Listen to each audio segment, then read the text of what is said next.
Hello, everybody. Welcome back. It was your first time. Hello, good evening, good afternoon, good night. This is Gabriel back at it again with another episode of mm, Ramblings of an Untrue Way of Being. The transformation and elevation of Gabriel Carbo. Today's episode is integral studies. Integral studies, something that you know I'm familiar with a little bit. That was my major in college, my bachelor's degree, my BIS. I have a bachelor's in integrated studies. You may say, what is integrated studies, right? Well, it's just it's just another piece of paper. No, it's basically a combination of Western thought and Eastern thought, um, combined with you know the academic rigor of making your own curriculum and finding what you really want to do, and combining all these things, like I said, Western thought and Eastern thoughts, combined with some of the major traditional uh humanities subjects like philosophy, and soft sciences like psychology, for example, combining that and doing with it what as you will, right? It's basically integrating all this cool stuff that you like into a program, or hopefully a way of life that's sustainable to your growth and whatnot. So that's integrated studies. So yeah, with that, with everybody, hello. What's the matter, you? Yeah, integral studies, right? I think it's like the foundation of it was like the trivium, rhetoric, logic, and reason, which became in modern society liberal studies, and but which evolved to there's basically one major school university that combines all these things, and they came up with the bachelor's program of integral studies, right? It's kind of like looking at all your academic career holistically and see how it can actually help you, right? The integration of the whole person, the mind, body, and spirit, and also synthesizing it with diverse cultures and intellectual traditions, throughout our history. For example, the founder of my school, CIIS, sure, Orbindo, he was a interesting man, leader. I mean, he founded the school in the Bay Area in San Francisco, um, under under the banner of integral yoga. He was seeking to unite Western and Eastern and integral spirituality and intellectual traditions into one cohesive unit that you could use. And a lot of the common themes that we came up with, my cohorts and I, a lot of the things that we were focused on, like, would include stuff like subjects such as consciousness and transpersonal psychology. What else? Spirituality, social justice, real social justice, and ecology, just to name a few of the major ones. Yeah. And my goal there was to stimulate some type of internal transformation and personal growth, and combine it with some academic rigor. Because some of the traditional ways of going about the school system, that Prussians, learn, this is what you should learn, not this is how you should learn.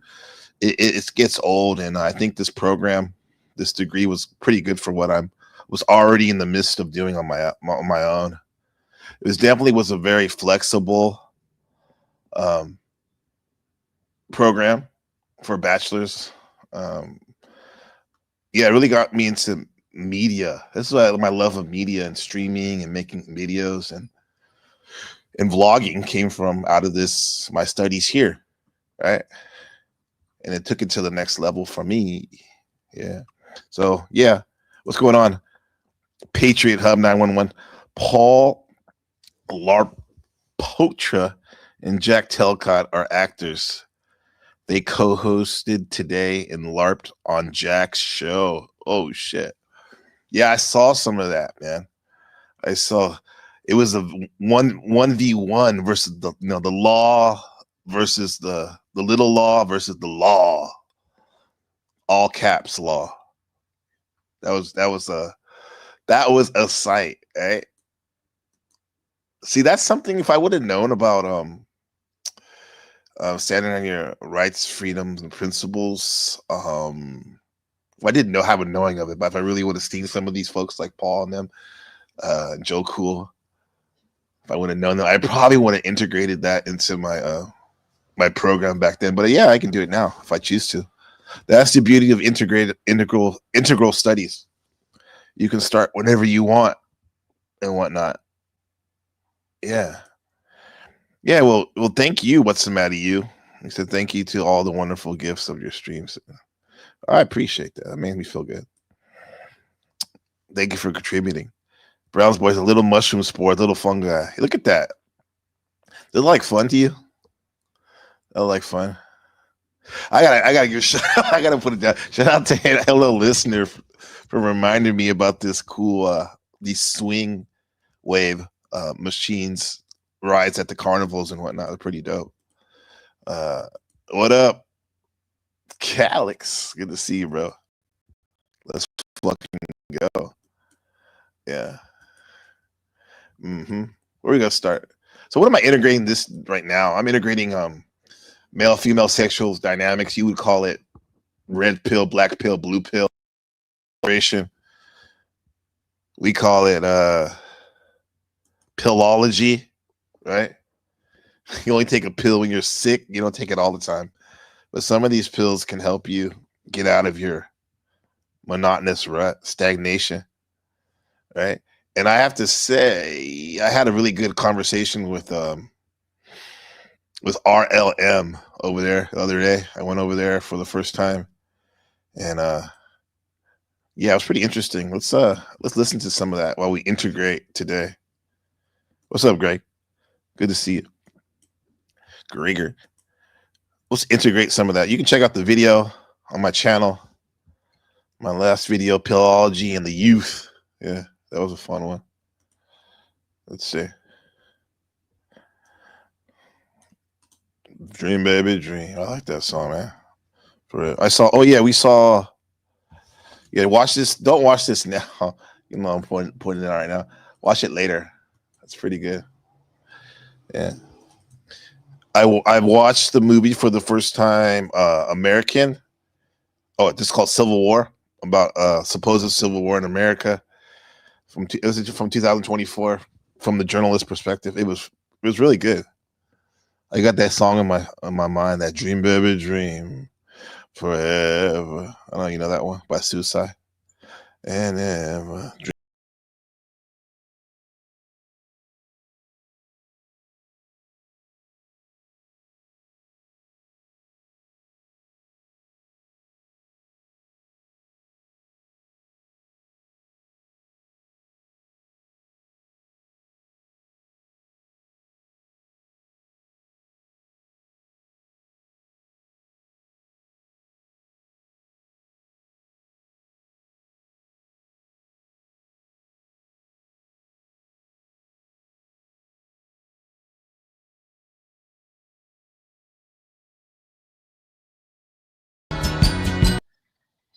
Yeah, that song's dope. I like that song.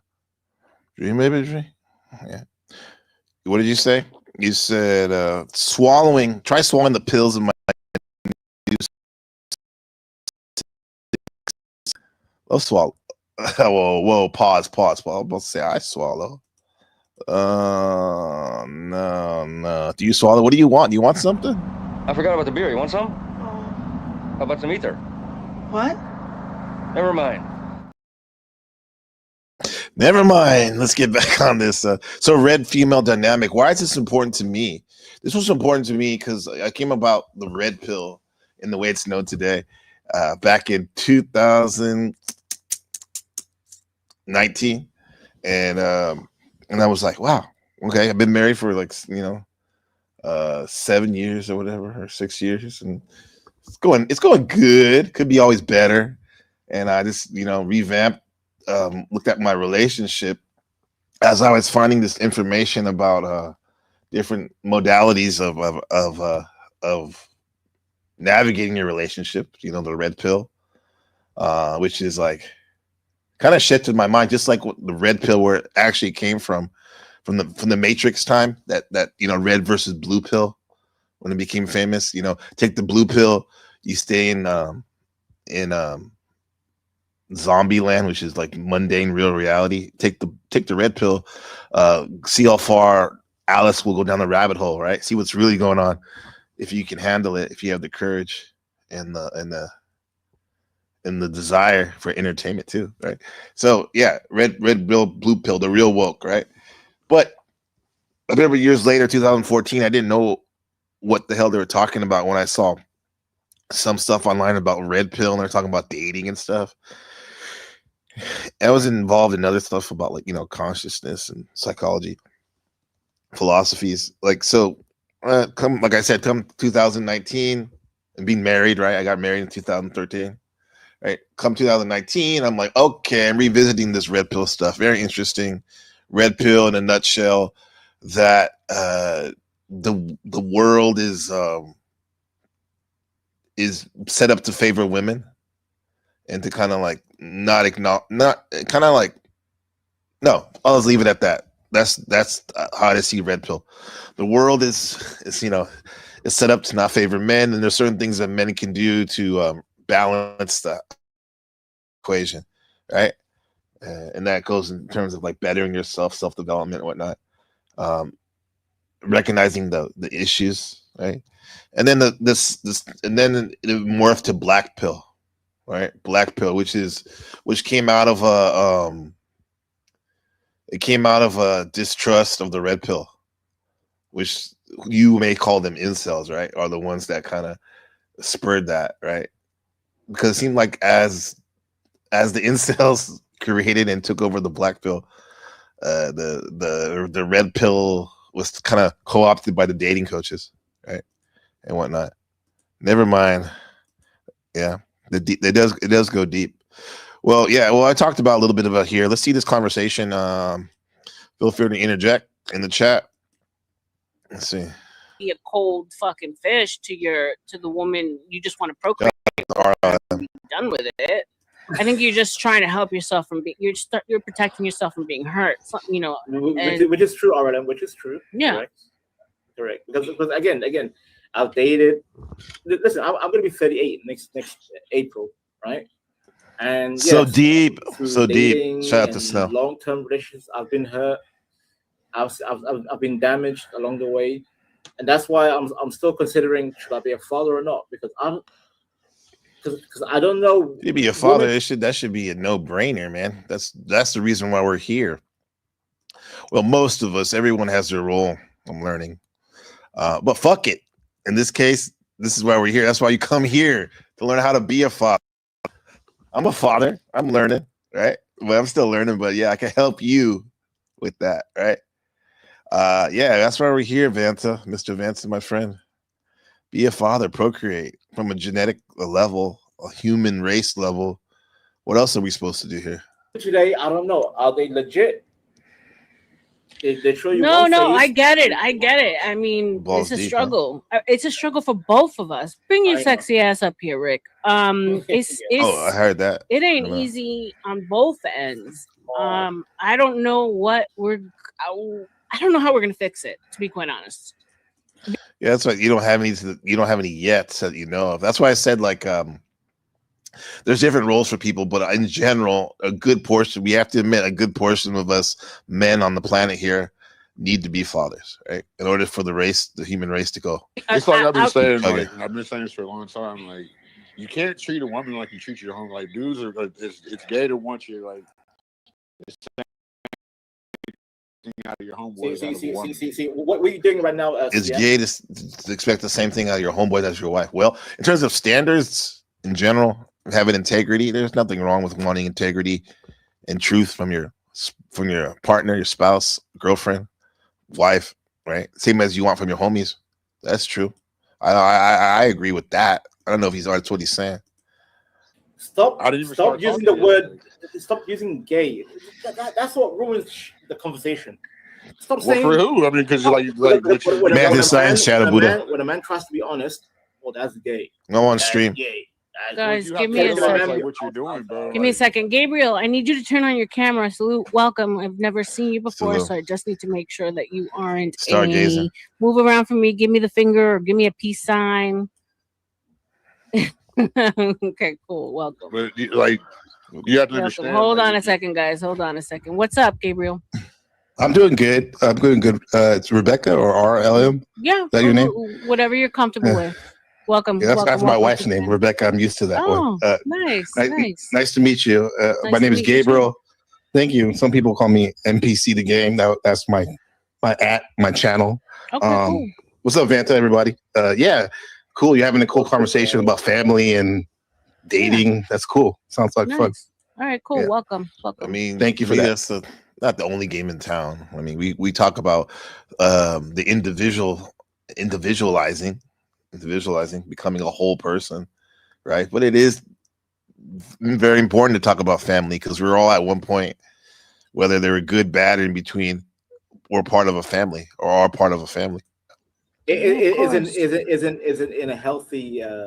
Hey, Denny, is that you? Gabriel, you'll see. What's the matter? You? Is this me? Shout out to the chat. It's you. Okay, well. Shout out to Dennison. RLM. I didn't even say hello to you, Dennison. Well, I'll say hello to you right now. RLM. Arlem. That's Vanta. Vanta's always, you'll see, he's always like, Gabriel. May I say something? Gabriel. It was like, yeah, you can say something, man. It's all good. I like to hear my name though sometimes like that. What up, Shadow Buddha? Hit the like, smash, subscribe. Couches for Gabriel. Salute to y'all.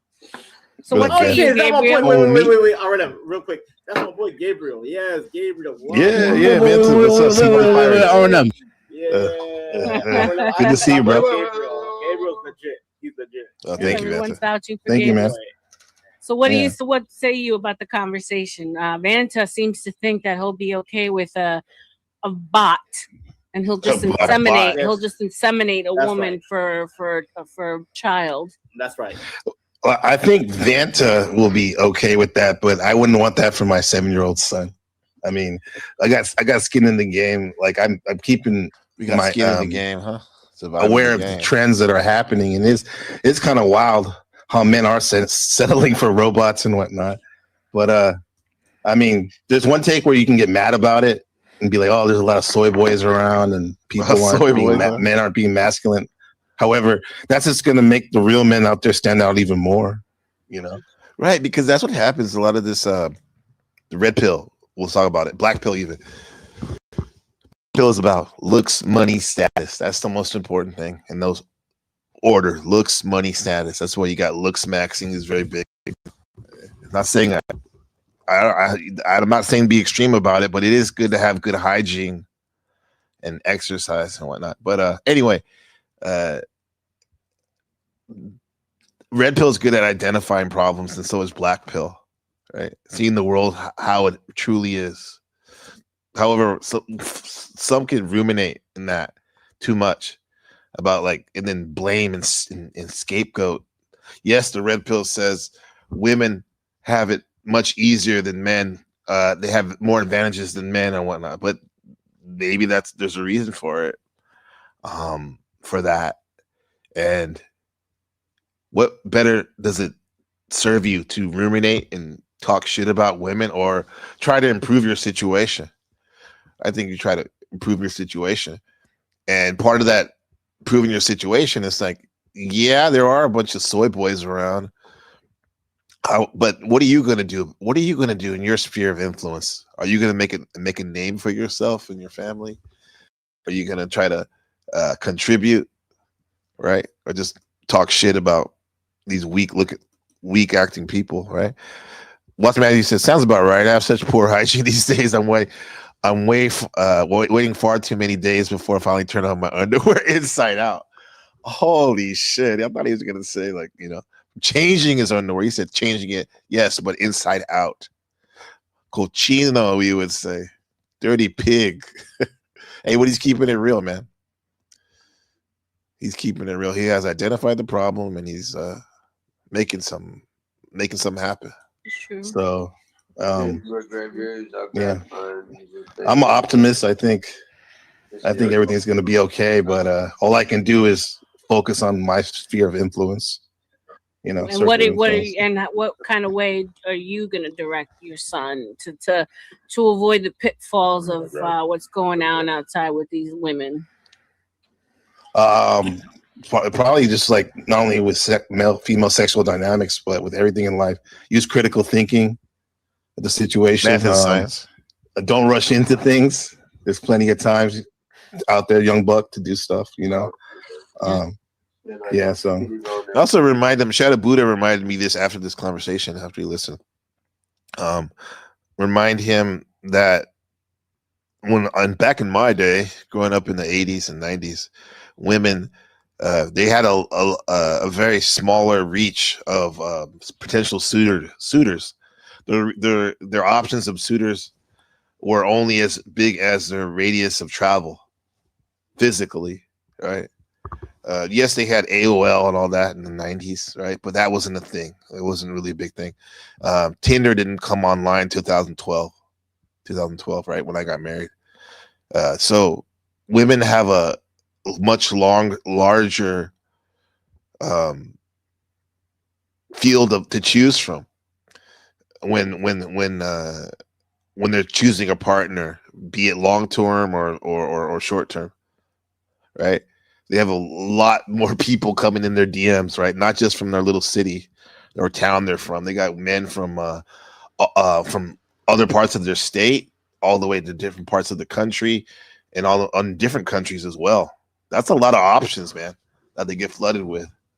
So men, unless you're some type of influencer on social media you're not going to have that influence. You're not going to have those options like them. So she's going to be a lot more picky and whatnot. So I would say, Ben, make sure you stand out, make yourself indispensable. Because at this point, a lot of men are a luxury. Women, for the most part, they can take care of themselves. They can't have a baby by themselves or raise a good kid by themselves, but they can do a lot of things for themselves. They can buy their own house or rent their own apartment, buy their own car, have their own job. Not like they used to back in our grandparents' and great-grandparents' day. So with that said, make yourself indispensable. Under the Red Pill Act, work on your game, meaning like which is blue pill, how to talk to people and have fun. Black pillars are called gesture max a little bit. Like I said earlier, max out your fitness, hygiene. That's a given. And finances too. You should be all right.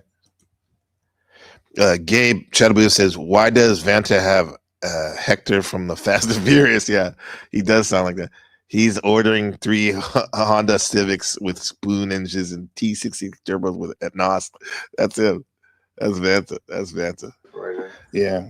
I'm a teacher, so I see how like the dynamics that boys and girls have as kids and as teenagers. The same thing's playing out here, even on these panels too. Even donations are welcome. How old are the kids that you teach? If you don't mind me asking. Anywhere from 2nd grade to high school. Oh wow. A wide range of it. Yeah. And so what would you say are like the biggest differences that you see from when like you came up when you were younger? Well, I have an interesting look at it because I'm teaching in a different country that I grew up in. I'm American, but I'm not in America anymore. But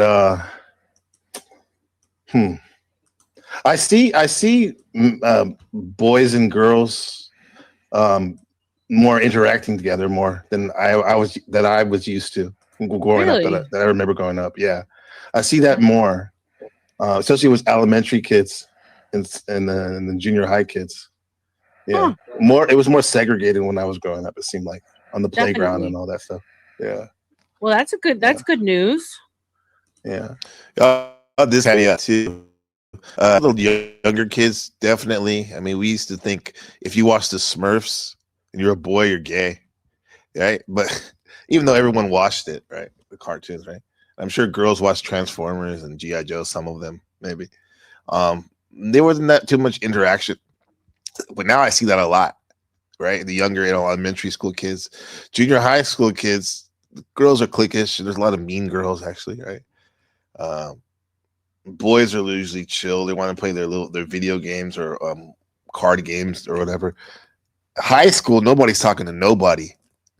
That's when you start seeing the problems, the issues now of the young adults really not seem to be interested in going out there and trying to find someone to date or build a relationship with. You see it in high school. People are just so quiet. I don't even really see the high school kids talk to each other. Maybe that's my academy or whatnot, but a lot less social. Yeah, the Smurfs are dope. They are. I just saw it as kind of soft, but it was awesome though. It's okay to be feminine, right? Have feminine energy, right? If you're a man, have some feminine energy. That's some real nigga shit. Will be okay, because I know I'm not. As a real nigga with feminine energy, I am not okay with that. Yeah, the Hurricane Peril. He's not okay with the yet. Yeah. So yeah, the youth aren't really intermingling the senior high school students, really. Okay. Yeah. Well, I mean, if you don't mind me asking, what country? Taiwan. Oh, interesting. Yeah. Wow. Cool. Shout out to you. Thank you. Thanks. Yeah, I mean, I think like us older people were cooked. Like the more that I've been like I've been doing like these streams, we were like we really do not have the best opinion of the opposite sex. Gen X is definitely cooked. Gen X is like the love. I don't know. They I cooked, love huh? I like most of y'all millennials, and in my opinion, y'all are way more cooked than Gen Xers. Big D soldiers, that's Gen right. Xers are still out there. Big We're still out soldiers, you there got it. trying. Y'all are just throwing your hands up and saying, Yeah, "Fuck it."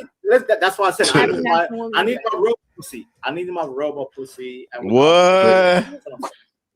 That's got a pocket pussy. Oh shit. Hold on. You know what? Hold on. What is that, man? Have you guys ever tried that shit?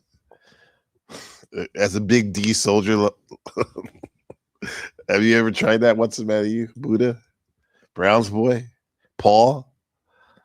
Just got a haircut. Talk to him. Yeah, just get a haircut. Yeah, that's this guy. You'll see CM Money 2317.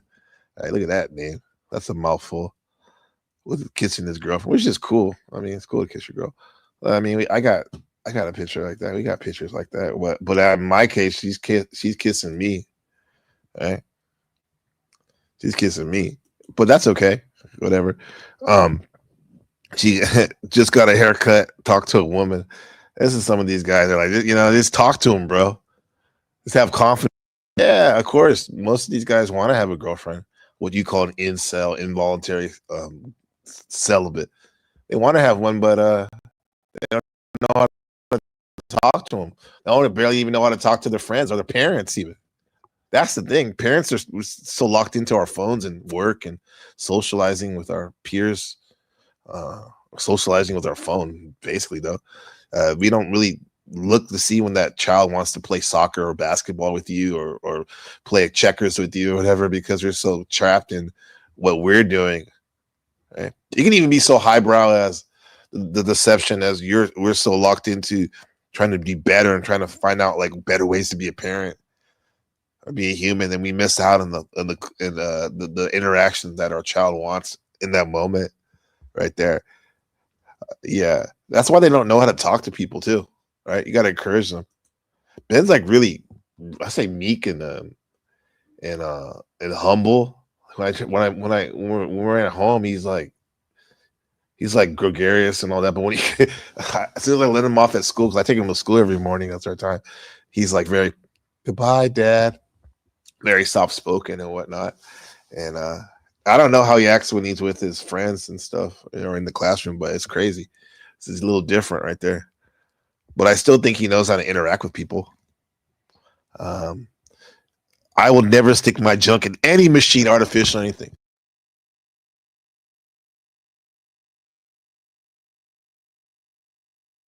Is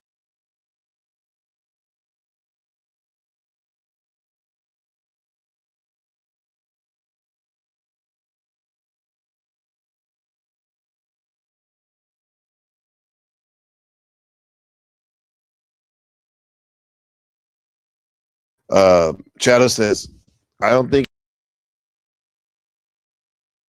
needing to, okay, that's well, I think it's part of the equation at least. Yeah, thank you.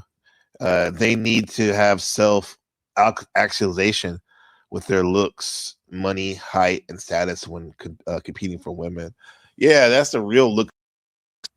Cut out the drugs, the Adderall, the steroids, the trend, bone smashing surgery. No, but yes, brush your teeth, hair on your eyebrows and your ear, your nose hairs.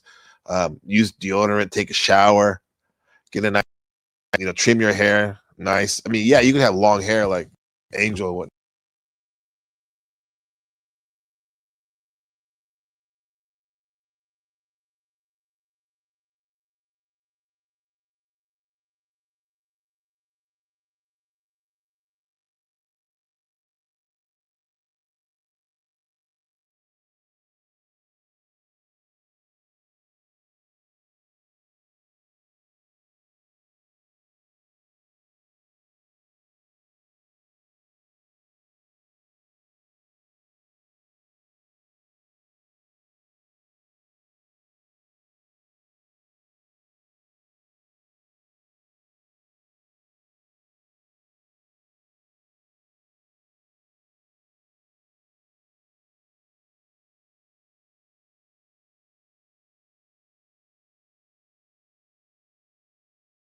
Yes, self actualize your money. Is that again? Is that good, guys? I'll slow. Is that okay?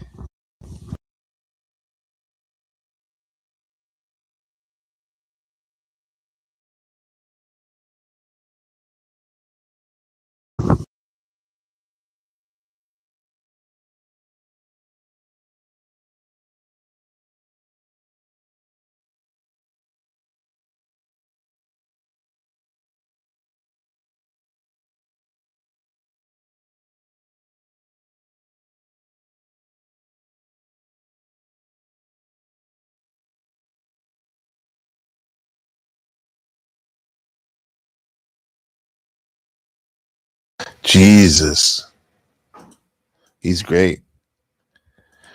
Got it. Well, yeah, level up on your money, level up on get your learn how to make money and sustain in a sustainable way that at least that you can handle until you end up doing something that really makes you happy. Yeah, self actualize those things. Your height, stand up straight with your posture, status. Yeah, join some groups, right? Some shit. Pimp out your social media. Have a community there, right? Of people who are into the same things you're into. Gym community, right? Rock climbing community. Fucking charity. Be a tutor at a youth program, Boys City, whatever, Boys and Girls Club. You have some status there. Be the best. Whatever you do, be the best at it. Right? That's a good start, right? And once you start doing that, you probably won't be focusing so much about talking to women because it'll just happen naturally in pursuing those things. Yeah, thanks. Don't use aluminum based deodorant though. Yeah, that sounds yeah, that's not good. You don't want to get cancer in your lymph nodes right there. That is pretty crazy how we use those things like all the time under our arms every day. The only thing is when you get that natural deodorant, if you have a strong scent, pheromones, it might not be enough. It might not be enough, right? I don't know. You might want to get a girl that likes that type of shit, likes to smell you. What kind of bullshit is that, huh? With the mic going out. Do you do things you love and look for dates in those places? Yeah, that's the thing. Buddha right there. That's the thing. That's why I said like go out to the I'll say Naval Pier, not Chicago, Marina or whatever, Santa Monica, fucking shit. Read your book there or something, or yeah. And it's like you'll end up finding somebody there. Just it'll just happen. You'll be surprised, right? I like that comment. Great comment right there. Fucking awesome. The great recommendation to listen to Come Dungeons. Like, yeah. I mean, I'm sure D Head has. Oh, he does have good advice on things. He's funny as fuck though. But yeah, get out there, get some friends out there, have some friends. But first, you got to self-actualize. Actualize meaning like you got to know who you are in a sense, right? Or as best as you can. As best as you can. Then that person will be, other people will be attracted to you on that end. My phenomenon attracts females. My pheromones, better to not use it and just stay clean as possible. Use them. Yeah, there you go. That's a good one right there. What's the matter with you? That deserves He's not an extra, huh? You're right, You're right. I have Not even dumpster.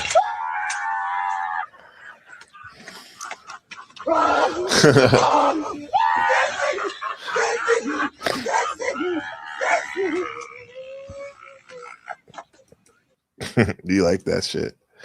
Sam, what's up, Sam? Is this a dating channel? What did I walk into? I mean, I guess you could use it for dating. It's like, but I think dating sounds. First of all, it says gay in a sense that like weak. Like is Terminator 2 time? This end times in your lifetime. I'm not saying like next week or anything, but like it's end times. The way what's happening now, it's going to shift the tone for the rest of the world for many years to come. So whatever's happening right now, not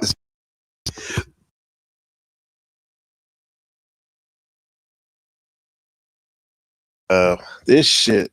Okay, there it goes. My mic went out for a second. I would say that it's about finding a partner to ride till the wheels come off in this wasteland of the earth we're living in right now. Right? You got to find a partner that you can Sarah Connor with, or if you're a woman who you can John Connor with at this point, man. Doesn't mean you can't have fun doing it, but dating, weak sauce, man. Wasting time. Don't get me wrong, you can still go to the movies and all that kind of cool stuff. Go to the dog park if you like that with your girlfriend or boyfriend when you're dating, or get a coffee. But yeah, man, but like have some goals in mind. Have a purpose, so you're not just fucking around wasting time. I got married like 6 months. 6 months after I started quote unquote dating Rebecca. We got married. Right? We met in summer, end of spring, summer, April 2011, 2012. Ended up getting married on 12/12/12. Right? There you go. We're still here today. In love and all that stuff. Snafu may be selecting a certificate from the general. Okay. Snafu. Interesting. I still need to think.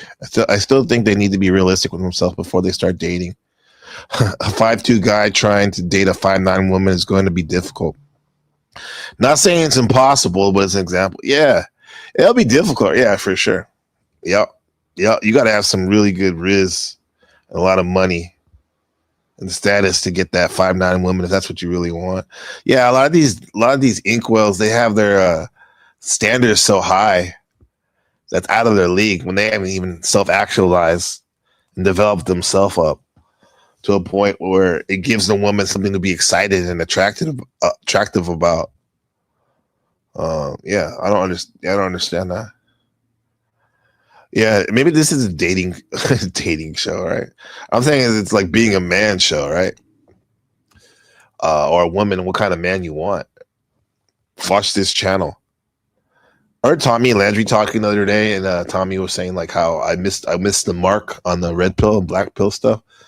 I'm curious what his take on it, because coming from from those spaces, literally being in the trenches with people who were the forerunners of a lot of that stuff, at least online and YouTube, definitely.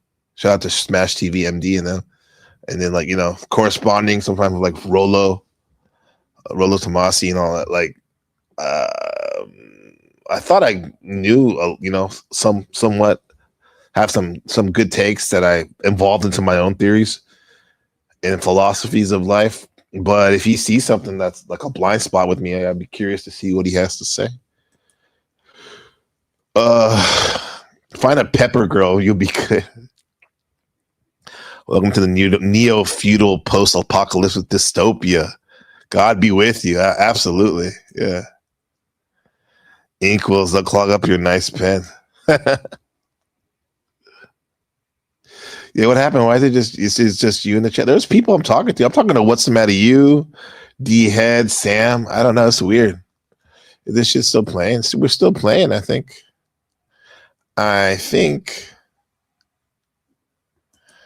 Yeah, we're still going. We still live and direct.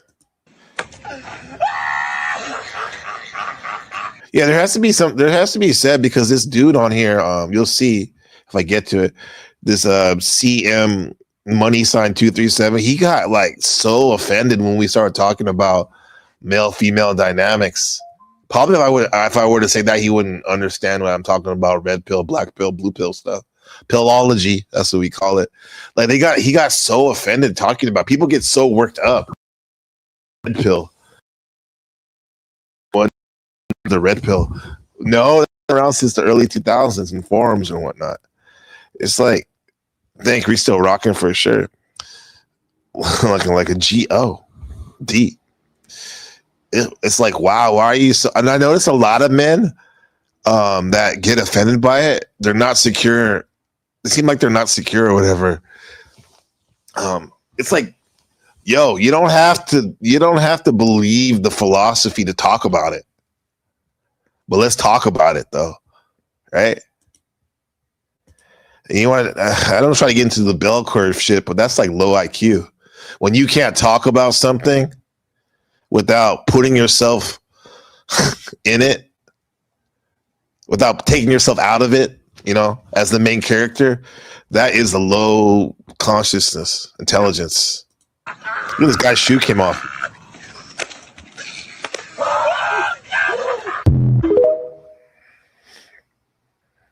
You like that clip, huh? Yeah. Come on, man. All I'm saying is Vanta has a pocket pussy that looks like Jinx. That's what I'm saying.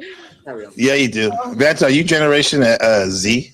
No, I'm millennial, bro. 1988. Millennial? Bro. 1988. Okay. I mean, because if you look at it from an astrological standpoint, there's like generational things that I see being played out. Like my generation, I'm Generation X. I guess RLM, you said you're X too, right? Yeah. Like we're. So wait. Pause, Gabriel. Just take your goddamn year. You don't have to mention your. What's that? What year, sir? I'm 88. Me? Yeah, I'm 88. What year am I? 77. I'm proud. 77, 88. Right. Yeah. God damn. 79, y'all. There you go, man. Oh shit. Yeah. Her year's coming up on the Lunar New Year stuff next year. Huh? Yeah, that's true. She's probably gonna kill it. RLM, Rebecca. She's already setting herself up I'm sure she started like at the end of Year of the Snake, and then now it's the Year of the Horse, the Fire Horse, where things are just chugging along. She's set up to have a fucking good ass year in terms of the streaming. I don't know much about her. I like to get to know more about her story, her narrative, but like she's come on like a what do they call that? Like a tidal wave, or just long streams with many viewers, all kinds of people. Okay, Neuro, I see you. Cool. Whenever you can, man. Yeah, she's fucking killing it, man. All kinds of people on her show. And she has strong takes and stuff. She knows what she's talking about. She even brought up she used the word that she said gynocentric, living in a gynocentric society or world. And I was like, oh shit, that brings me back to the great Lux Maximus, Neo Black Pillar, when he would talk about this is a gynocentric world, man, we're living in, man.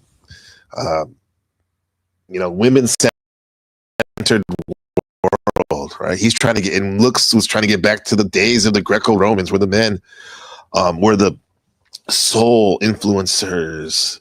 And when all there was, if you're a woman, there's 3 levels. You either were someone's daughter, someone's wife, or a prostitute.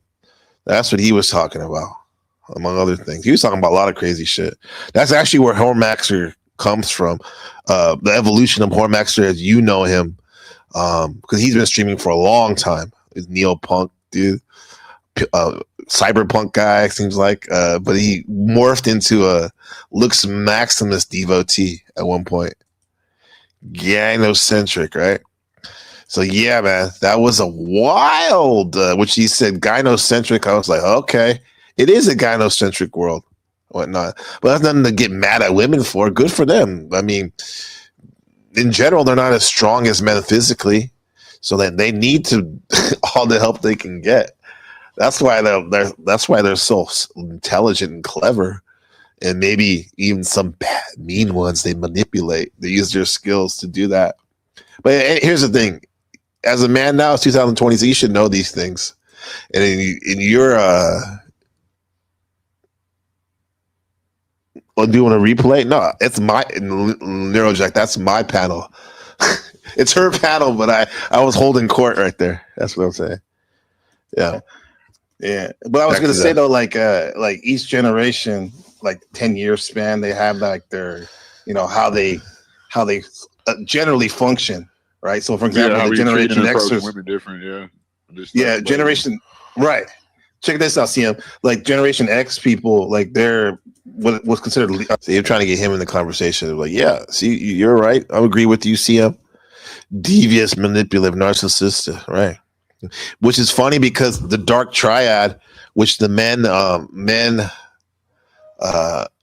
it's a black pill term that a lot of men get into, is they're taking female sexual strategies in order to get what they want, right? Well, the dark triad will be devious, the dark triad will be manipulative and narcissistic in order to get what they want. Red pill can be seen as somebody has once said, I'll say it now, is like female mating strategies from a male perspective.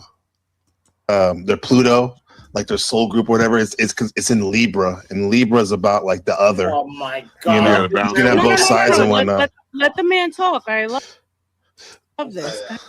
Libra, yeah, like everyone's in the soul group, right? Your 10-year, your generation or whatnot. So for us people that were born in the 80s, right, we're more or less late 70s in the Libra. This is why there's so many serial monogamous people, getting married, getting divorced, having a girlfriend, not having a girlfriend, and quickly getting a girlfriend again, right? It's Libra. You learn through the other or whatnot. But if it's not balanced, there's a tendency to be codependent, right? Codependent, like heroin junkies. You're junkies of toxicity. Whereas the Scorpio Scorpio and Pluto generation, the next generation, those kids born in the late 90s, 2000s, they're all about self-discovery through transformation, through their most interpersonal relationships. They need people like the Pluto and Libras. However, they do it on a deeper level. This is why sometimes on balance it comes off as destructive and degenerate sometimes. Go ahead, sir. Go ahead. But done the right way, Scorpio and Pluto is extreme transformation for the betterment of the good of all. Continue. Like people, like they're what was considered their Pluto, like their soul group or whatever. It's in Libra, and Libra is about like the other. Oh my You god! know, you can have both sides and whatnot. Let the man talk. I love this. Go ahead, sir. Go ahead. Continue. Like Generation Xers more or less are in the Libra, Pluto and Libra, right? Relationship. That's how they deal with relationships, and it's done with this in this Libra way. A lot of people, like my peers, we're kind of like serial monogamous. Like we jump from relationship to relationship. A lot of us, right? Not too many like single time. And then if you juxtaposition that to the next generation. Bye, Dennis. I still don't want to hear that. But in the next generation, the millennials and whatnot, the disease, there's Pluto and Scorpio. And everybody knows that Scorpio energy, man. They're like really intense, and they kind of a lot of times they can do shit on their own a lot. Maybe that's why Vanta has that pocket pussy shit.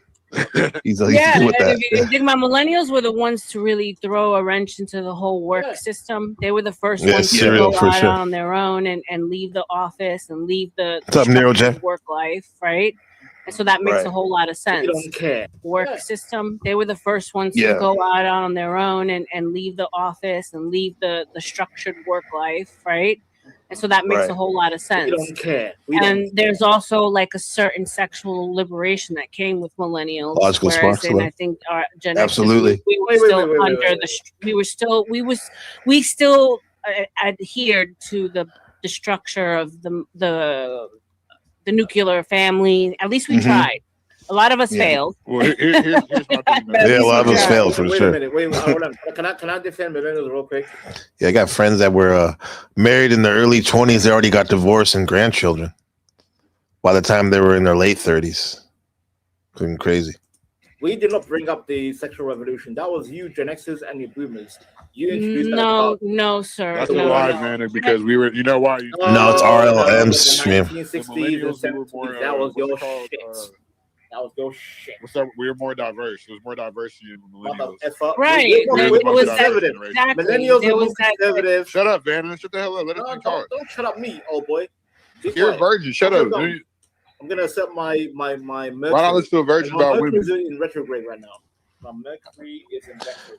No, Majestic. He's a Taurus. He's a bullheaded. You gotta stop this nonsense, man. He's moving kind of slow, huh? CM and I are Leos. I'm a Taurus. Exactly. That's why we come. That's why I read it. That's why you got fire waters. We are Scorpio here. All right, so who don't know clavicular? I'm gonna pull up. Will we go too far? RML. Yeah, that's her. That's the full stream right there. I put it in the chat right there. So watch that after. Go sub up to her. RML. Great channel. Very interesting. Has a wide range. She's like integral studies under that tip, taking different fields and of study and takes and synthesizing them into a cohesive hub. So Shadow Buddha says the sexual revolution happened in the late 60s, early 70s, but I would tell Vanta that the media promoted over-sexualization starting in the 90s on a wide national and mainstream level. So yeah, so much so that like little kids are wearing stupid shit, like skimpy stuff, as well as before you used to be able to tell when a woman was a prostitute, the clothes that they wore, they were skimpy and whatnot. Now you can't even, it's hard to tell. In terms of attire, if we're going by attire or whatnot. And I get it, just because someone wears something that's revealing or skimpy doesn't mean they're a prostitute. However, you can understand why people may think otherwise by wearing said things. I went back too far. Yeah, generation, right. Check this out, CM. Like Generation X people, like their generation, there's also like a certain sexual liberation that came with millennials, whereas I think our Gen X, we still adhered to the structure of the nuclear family. At least we tried.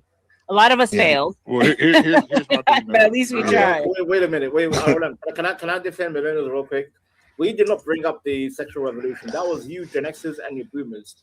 You introduced No, that. no, sir. That's no, a lie, no. man. Because we were, you know why? Oh we were more, no, the the 1960s and millennials, we were 70s. more. That was What's your it called? shit. That was your shit. What's up? We were more diverse. There was more diversity in the millennials. Right. We're the It was most that, diverse generation. exactly. Millennials There are was more that. conservative. Shut up, Vanna. Shut the hell up. Let us be talk. Don't shut up me, old boy. You're a virgin. Shut up. I'm gonna accept my. Is he a virgin? Still a virgin my about Mercury women. is in retrograde right now. My Mercury is in retrograde. I never heard him say that. He said a version about women. What is that? That you're either a virgin because you never had sex with a woman. A virgin about women, meaning he don't know how they think.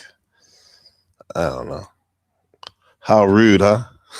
No, Majestic. He's a Taurus. He's a bullheaded. You gotta Taurus. stop this nonsense, man. He's moving kind of slow, huh? Yeah, I know. I only say that because moving kind of slow because I'm a Taurus rising. Takes me a minute to get worked up, and then when I get locked into the target, I don't miss the mark, or at least I don't stop till I hit it. And Vanta is a Taurus. I see that. He gets fixated on it's a fixed sign on whatever's in his consciousness and in his awareness, and he keeps hitting it and hitting it. The good thing about Taurus is they like to produce things too, as well. They're the producer of the zodiac, and a lot of times they produce aesthetically beautiful things. That's why their planet is Venus, right? So you got Venus with the Tauruses, you got the Leos, the sun signs of RLM and CM, right there. They're both Leos. I see they go about it a little differently. I see RLM is very balanced, seems like on first glance. Leo's opposite sign is Aquarius. Aquariuses are about the collective and the group and integrating through the group. And I see that with her panels are, high powered. She lets other people share their beliefs here on her collective channel. The other guy, he's very under the Leo tyrant act, just kind of where it's kind of like main character syndrome. Okay? CM and I are Leos. I'm a Taurus. Exactly. That's what's up, Aquarius? That's what I read. That's why you got collective networking. We are Scorpio over here. I hate Leos. I hate Leos with a passion. Yeah. Leos. You hate Leo. It's funny. He says, "I hate Leos, but from a passion." But you're talking to them. I see you on RLM, the book of RLM, constantly. Funny, her channel is called the Book of RLM. My other channel is called the Book of Gabriel. Very synchronistic, right there. Vanta Black, he says he hates Leos. Why would he hate Leo? Why would a Taurus? Because the Taurus are very grounded in what they believe, whereas the Leo has the power of fire, and they can burn through reality to show you what's really there if they're doing what they're supposed to do. So yeah. What a Taurus take too long to do things. To be fair, I'm just impatient. Yeah, this is Aries. Yeah, sun sign Aries shadow. Yeah, they do take. It would seem they take too long for sure. But they're trying to make sure everything's right. They want to do it on their terms. Whereas Aries can just go at it. They say, "This is what I need to do." They'll do it. They'll do it. They're my ops. Well, they don't like you, man. Yeah, we're the king of the Exactly. We enemies. Action, You Aries. shouldn't hate the Leo, baby. Without the sun, you can't exist. And without That's true because because yes, just like this planet. Let's say every person represents a planet. I'm Pluto, Scorpio, Pluto, Mars. There's two suns of RML and CM. It's like Tatooine and Star Wars, two suns on the planet, and then Vanta Venus, right? He brings in the aesthetics or whatnot. So anyway, there may be two suns, but she's the main sun in this metaphor. Just like the sun, all the other planets go around the sun, right? Rotate them, and the sun just asks you to respect them and acknowledge their glory from time to time, and they'll just keep burning for all of us. We go around the sun. That's why people go around the Leos, right? They go around the Leos and what they're about. You're show your nothing. respect to the sun. Taurus Okay. brings passion over them. Taurus brings passion. Yeah, passion. You're Brings gluttonous, energy. But here's lazy. the thing, Van. You're Like, gluttonous, lazy, and complacent. Yeah. Oh shit, that's true. Gluttonous, lazy, debauchery, which leads into debauchery of the Taurus. When they're not doing they're supposed to, they're lazy, right? They may know what they want to do, but they don't do it all the time, right? They might not do it all the time. This guy gets it though. I think this guy gets it. The new guest. Oh, devil ether. It makes you behave like the village drunkard in some early Irish novel. Total loss of all basic motor skills. Blurred vision, no balance, numb tongue. The mind recoils in horror. Unable to communicate with the spinal column. Which is interesting because you can actually watch yourself behaving in this terrible way, but you can't control it.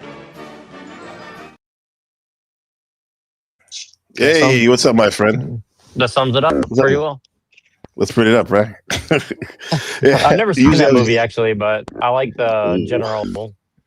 I like the general vibe of the movie, even though like I think I've heard bad things about Hunter S. Thompson. Like it's kind of like if you want to know what's going on, like he's a good person to probably look into. You know. Yeah, he is. He's definitely good to figure out, to tell you what's going on during these periods of time. It's a good movie. It's actually a comedy. I thought it was like a horror movie at first, but once I realized it's a comedy, it's a great commentary about the American dream, trying to get the American dream in the 1970s. Right. Yeah, it was really good. Hey, your mic is burping. I don't know. It's like Really? demonic. It's doing the Interesting. demonic All right. burp right now. That's weird. Okay. Let me try to reset it. Hold on one second. Okay. All right. While he does that, Hunter S. Thompson, one of my favorite writers. He was born in Kentucky. He ended up going to the military and being stationed in Cuba, where he became a writer for their paper down there, sports writer.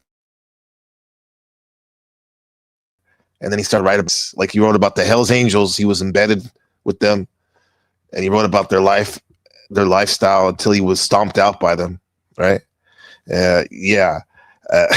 Then he wrote, made a lot of money off that. Then he wrote for articles for Sports Illustrated and Rolling Stone. And then he wrote what that movie's based on, Fear and Loathing in Las Vegas, The Search for the American Dream.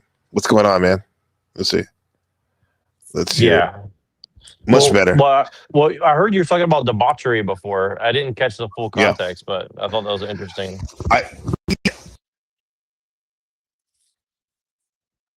On the host of that show where I was on, she was saying that she's telling about the negative attributes of Taurus, because Vanta's a Taurus sun sign, and one of the thing is being complacent with what you have, bullheaded, and also debauchery. Because Taurus it's very easy for them to gain their luxuries in life when they work hard. A lot of times they get too complacent, and it's like they're wealthy, but then it gets into debauchery. Because anytime you're sitting around with a lot of wealth and not much purpose, it can turn into debauchery, which we see, right? You see it, right? I could definitely see that for sure. Yeah, I could see that. Yeah. That makes a lot of. Well, you know what's weird is like I always didn't like astrology and stuff, but I do find it pretty accurate, to be honest with you. From what I've seen, like even the Chinese version, is pretty accurate too. So it's kind of weird how like different versions are pretty accurate. Yeah. Well, I think a reason why too people are coming into it is one is promoted more. Like for example, Gary the numbers guy. You've probably seen him all over.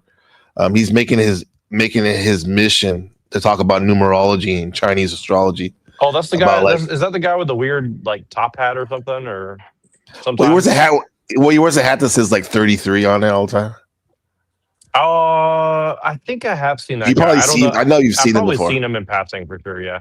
Yeah, you've seen him before. And I haven't seen. Well, it's weird. Yeah, there's a lot of weird numerology stuff. Like, yeah, I saw that coming into like Jim Bob's thing when I used to be on Jim Bob. There's like all these numerology people, and I was like, I didn't know there was like a real thing like that people were like super into. But I mean, maybe I'd be rich if I paid more attention. You know. Yeah, I mean, people like the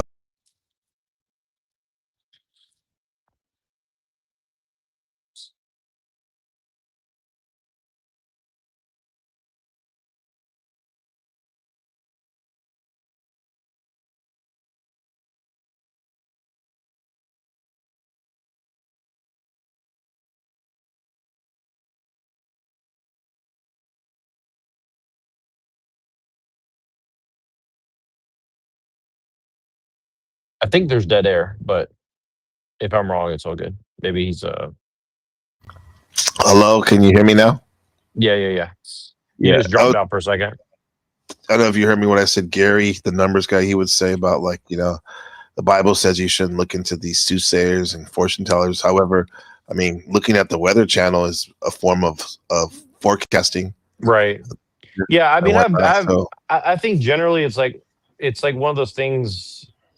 I don't know. I grew up just like really Christian, basic, bitch Christianity, where they're like, oh, the devil, this and that. And I do think that there's some validity to it, mainly because like I think you should be careful with it, mainly because like it can drive you crazy. Like for example, like I think intuition is very powerful. So like sometimes I don't want to say I can predict the future, but you get what I'm saying. Like sometimes you can kind of predict things, and it's like I think it can drive you crazy, right? You know what I mean? Where like if you're just always on trying to like figure out what's happening, or like I think the conspiracy. Yeah, because you're in your mind. Yeah, because it's all in your mind. I'm using the experiment with the theory of my friend Justin. He came on last week and he's talking about all the thoughts in your mind are basically the future, and everything you see with your eyes is the past. Already do not really worry about either one, is be in the present and do actions, right? Regardless of what you see, right? I mean, use what you see and what you think as advice, giving yourself advice, right?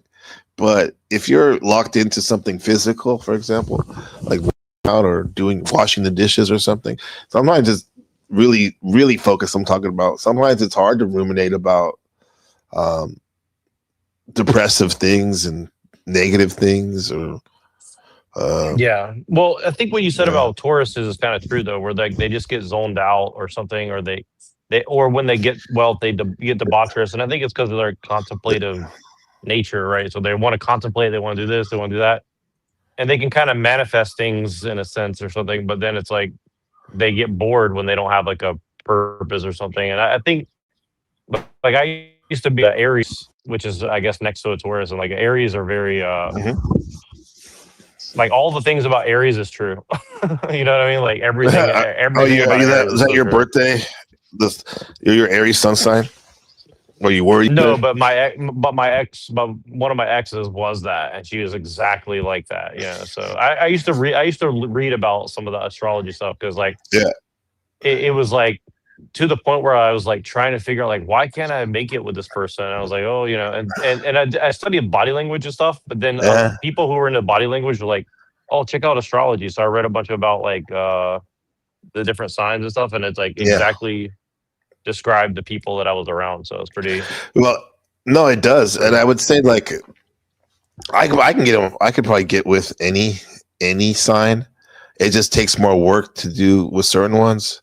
That's why like I would never say like I'm never gonna be with a Capricorn or never. No, that's just we're just talking about most of the time just their sun sign, but your chart is made up of so many different things. And the chart I call the natal chart. It's just a personality chart. With your personality on default, man. But are you your personality? No, you're not your personality, because that's a mask we wear, or something that we use. I won't go that far yet. That's something that we use in order to interact with people. But maybe we have a spirit. Maybe we have a soul. Maybe there's something else that we don't even know. Can't put a name on. But with that said, it does help me and others to know some of these people's personality traits, and we use the language of astrology to talk about that, because you can't talk about the mind without using symbols and stuff, and so we use these symbols that have been working for years. Well, and you kind of need to. It kind of helps to know someone's like predisposal, right? And again, like I've never really used it that way, but like if I were a more devious person, or even just a more like success oriented person, like you could probably get pretty far, like finding out someone's information and being like, oh, let me chart you up real quick, and then like approach them according to that or something. Oh yeah, definitely. You can get to know them. It's a good bridge. But then again, you also can have. Sometimes I don't even when I meet somebody, I don't even want to know or ask about like their birthday or anything. One, that's kind of awkward, and two, somebody just want to just talk to them, and I don't want to be biased. try to be biased. So, but it's always nice to know these things about people. Look at this. It says Shadow Buddha says Leos are naturally full of themselves. Yeah, they're the sun, the ego consciousness, right? Drunkards down drink to their problems. Yeah, a lot of them become alcoholics if they're not balanced, because they like spirits. They're really passionate about things. Fire, that's their sign. They don't usually acknowledge other success unless you acknowledge them. Right. I have really good Leo friends, and I've noticed, I've learned that you gotta give them some gas, right? Sometimes before they can acknowledge others around them, and before that would make me kind of like, I'm not like that, so why should I do it with them? But I got to a point where it's like, it's okay, I get how they are, but they never let you down once you give it to them, and then it comes to a point where they don't even need that all the time. I mean, these things aren't fixed, right, Neurojack? Even though they happen generally, they're not happening all the. You know what I mean? There's other things going on too. It's just a part of consciousness. Even Buddha says, "Don't trust placing too much value on astrology." What does that mean? Don't trust what? Placing too much value on astrology. That's like me telling you, Avian Buddha, like, I mean, thanks for the advice. Like, don't put too much trust in science. It's like, hey, if you like that, that's cool. That works for you. But how are you going to tell somebody else like what they shouldn't trust and whatnot? Unless you know a lot about astrology, that would be cool. Yeah, I don't know. I think it's. He said I. Okay. Okay, that makes sense. I get it. That's fair. Well, everything has a cost and a benefit, right? Like, it's like scientifically minded people have a cost and a benefit. People who do astrology have a cost. They do. Like, there's always a risk reward to every like perspective, right? And it's kind of weird. Like, I don't know exactly what your politics are, right? But like, I think we kind of agree that like generally like the pseudo leftist people that are like, oh, everything's trauma and colonization and this like it generally seems to appeal to a certain type of person. See what I'm saying? Like, it doesn't mean that it's like it doesn't mean that there's not like exceptions to that, right? But in general, like, every time you hear somebody say like the same line, the party line, you kind of get the gist of like what kind of person it is, right? It's someone who just generally sees themselves as a victim. And then you could say the same thing of the right-wing people too. I'm just saying, like, for example, you know what I mean? Yeah, it's a litmus test of meaning like a quick reference, like, okay, you're probably like this in a lot of ways. Well, with that said, there's still nuance too. Even in the most blue-haired person or whatever, there's still nuance. Now, the thing is, are you willing to be patient in trying to get to know those nuances, to see the holistically? This is called integral studies.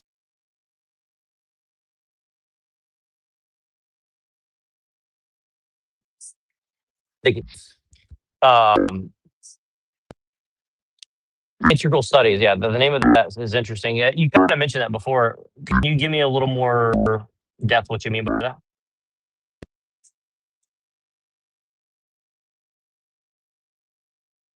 I can't hear you, by the way. If you cut out, it seems like you cut out on my end. So. Yeah. Hold on, my mic. Okay, there. I'm back now, right? I'm back. Yeah. Can you hear me? Yep. Well, your mic was doing the demonic thing again too. Demonic burping. Right now? All right, let me reset it. Hold on one second. Yeah. What was I saying? Before I tell you about integral studies, I'll just say this. With those leftists and rightists and all that, I have to say there is the Mike Dijon, the fireman. Yeah, he's back, Neurojack. Yeah, I have to say, with the blue-haired people in the red neck conservatives, for example, or whatever, they both have their place, and even I think there is something to be said about there is trauma, not only for certain minority groups that the blue-hairs would bring up mostly, but also for white people, and also as humans in general. There is a great trauma that maybe happened because there was cataclysms that happened with the ice ages and the pole shifting, right? That evolved our consciousness. So I think trauma is a big. You really want to get. Oh yeah, I agree. Being a victim role, nah, that's that. No. Well, I agree with that. I mean, honestly, like I found a lot of commonality with a lot of those people. Like I talk a lot of junk about them, but I mean, in general, like they have a lot of validity. What's interesting is like they have a ton of validity to what they say.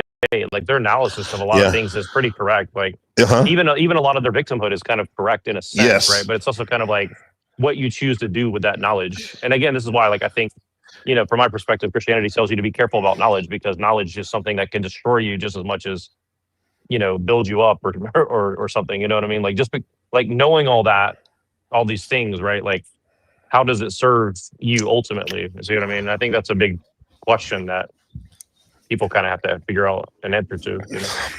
Yeah, is the juice worth the squeeze? Yeah. Is it worth it? Like destroy you? And that's what some of these people are doing. Machine Life talks about accelerationism a lot, right? And you talk about it too in your work. Like people are just who can become the fastest to flame out and die. And now people are pushing that as a society with all the degeneracy and fast living and risky behavior. The avian says left versus right is a fake artificial matrix for sure. I'd rather focus on impartial philosophies and scientific analysis.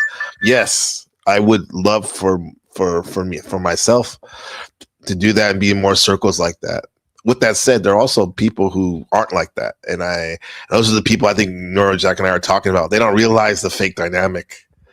But I can still talk to them. But the thing is, the mind works that way too. Like you have like a left brain and a right brain, right? So it kind of works like in reality as well. Like you can't really deny that. Like, you know, like if you're trying to work through something, right? Like you kind of have to work from it from like a practical mind and then from like a creative mind, and then through that you kind of come to your own synthesis of like whatever. So like that's what I mean, like the analysis is correct in a sense too, you know, like that it is a dialectic, you know. And this is what the integral studies is. Like back to your question, what is it exactly? Because I didn't know what it was until I read their brochure. I wanted to go to the school of CIIS in San Francisco because like one of my favorite writers, Richard Tarnas, was a professor there. And I saw it, and then I saw the program for integral studies, and it's basically just integrating an economic approach that integrates Eastern thought, Western thought, as well as indigenous thinking and different cultures with the synthesis of academic thought in there. You know, like philosophy, some of the great minds of philosophy and sociology and whatnot, and psychology. Yeah. Well, I'm actually a big fan of that. I know that St. Sarah from Rose went there, and because you mentioned it to me, and then I had to look it up, and I realized like I had looked it up many years ago, because I used to work very close to that area, so I used to wonder. They had like a really cool marketing school. Mandala. They had like a marketing school there. They had like a really cool marketing school close by there as well, and they had like what's that law school close by there? I can't remember the name of it right now, but there's Golden Gate University. Yeah, Golden Gate. Yeah, there's a bunch of really cool like little schools. Yeah, the Art Institute too. Yeah, the Art. Yeah, I used to know a bunch of people at the Art Institute over there on the other side near downtown, and so yeah, it's just interesting. So I used to look it up, and then I realized like there was like another. What was the name of the writer you're talking about? The Richard Tarnas. I don't know if I've heard Richard of him. Tarnas. He wrote. He's a professor in philosophy, and he wrote how he wrote a book called The Passion of the Western Mind, which tells you about from the pre-Hellenistic times to now all the major philosophies that shaped the Western mind. When we say Western mind, we're not talking about West Side California. We're talking about our, I guess,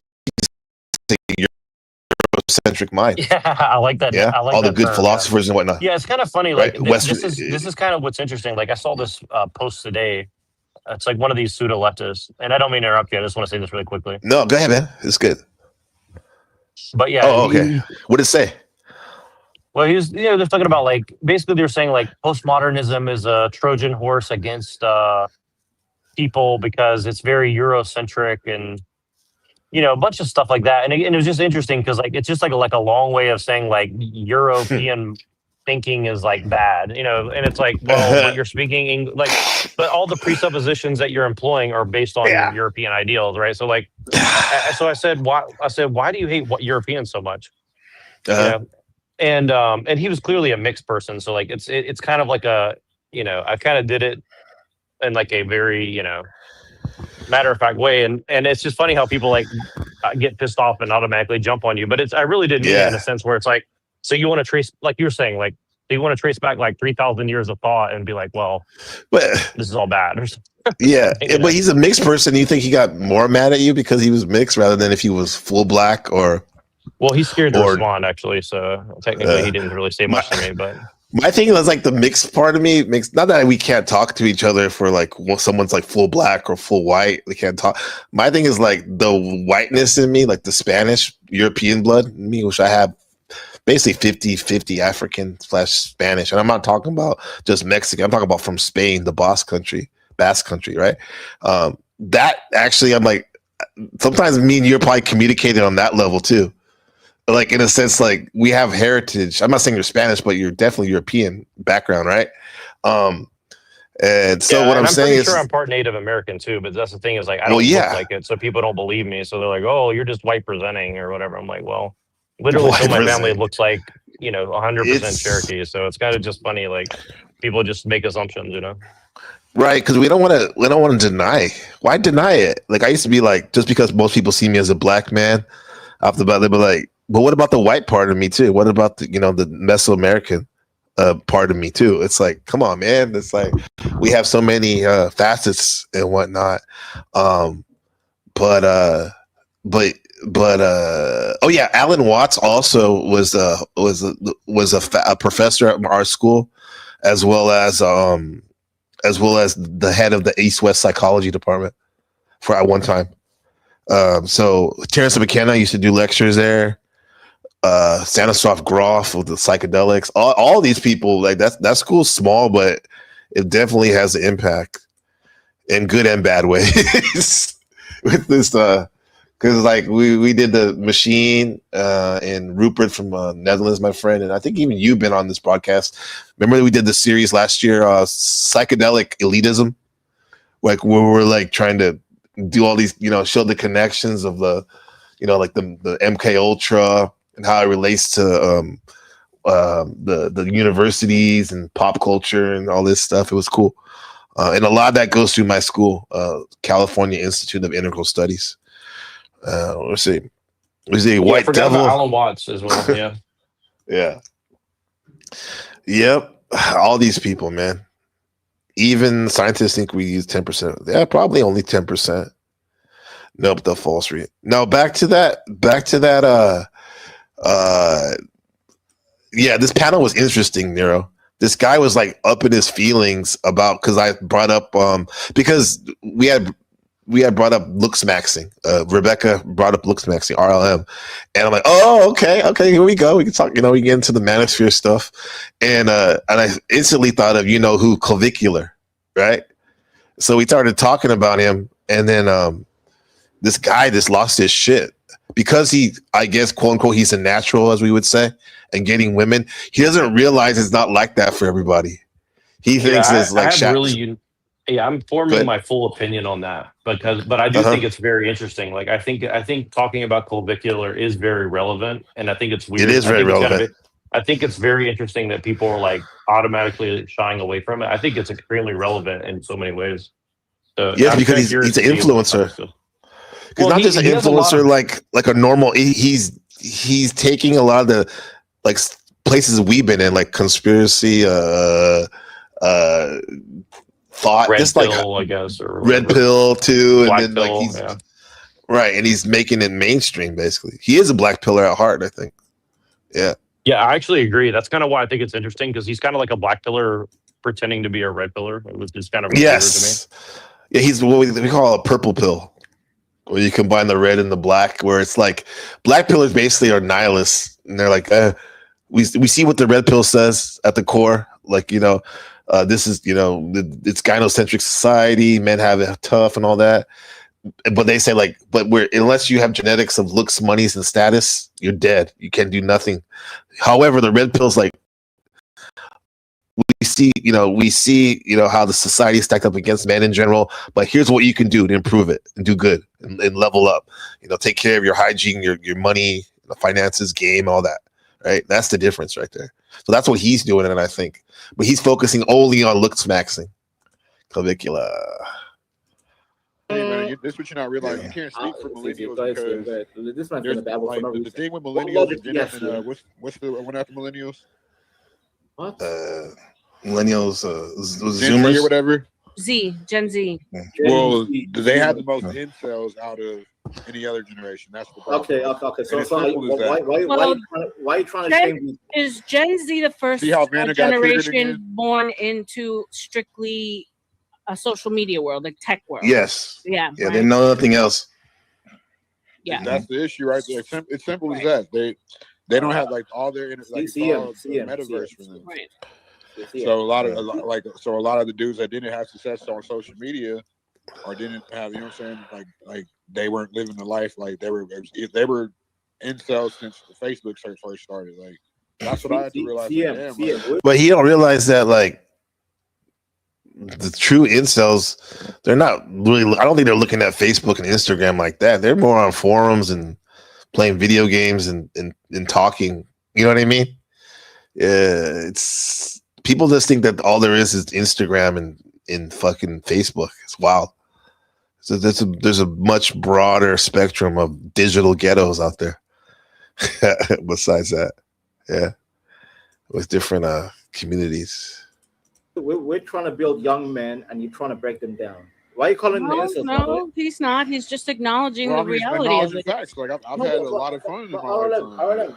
And the people around me that have had fun. We were having a healthy discussion about gender. He's not adding anything unhealthy, sir. You're just starting to get all wound up for absolutely no reason. So slow it down. We're all just having a conversation. There's no need to get defensive. He's not attacking anyone. We're just. I used to, before I got married, I could. They're not experiencing life on women, and it's turned into a resentment. And they want to blame this and that. They want to be red pill, blue pill, and then they become incels because they didn't have the. Truth or comment the question. He says, "Does being from the digital ghetto get one pass to use all the?" That's funny, man. You guys are really obsessed with the N word. It's crazy, man. I don't. Is it because you just want to say it? People want to say it. I get it. But yeah, that is a funny joke though, to go with the digital ghettos. I get it. That's funny. Neuro Jack, you there? All right. He's doing his thing. Yeah, I'm here, but I can't really talk, but I'm listening. Okay, cool. Or because they didn't have enough experience with women. And they want to blame this and that but themselves. Well, you can have this come from someone that used to, before I got married, I could pull, like that, right?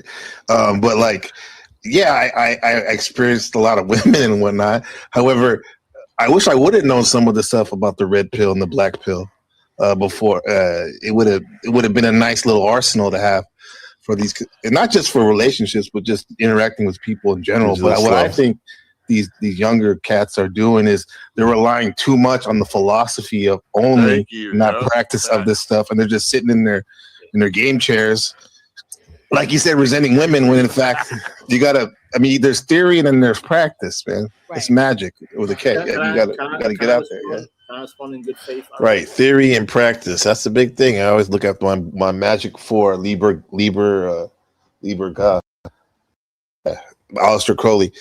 First part is theory, learning about yoga and the history of some philosophies and religions and ceremonial magic. But then you got to fucking do the practice, the second half of the book.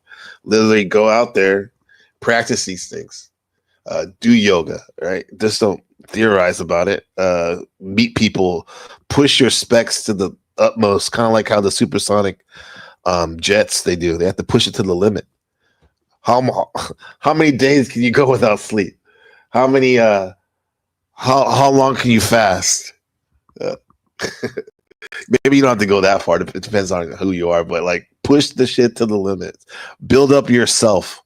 That way later on maybe you can break it down and get into some higher levels of this, of like maybe there is no self. But before you can contemplate really if there is a self, you got to have a self, have experiences, have memories, you know?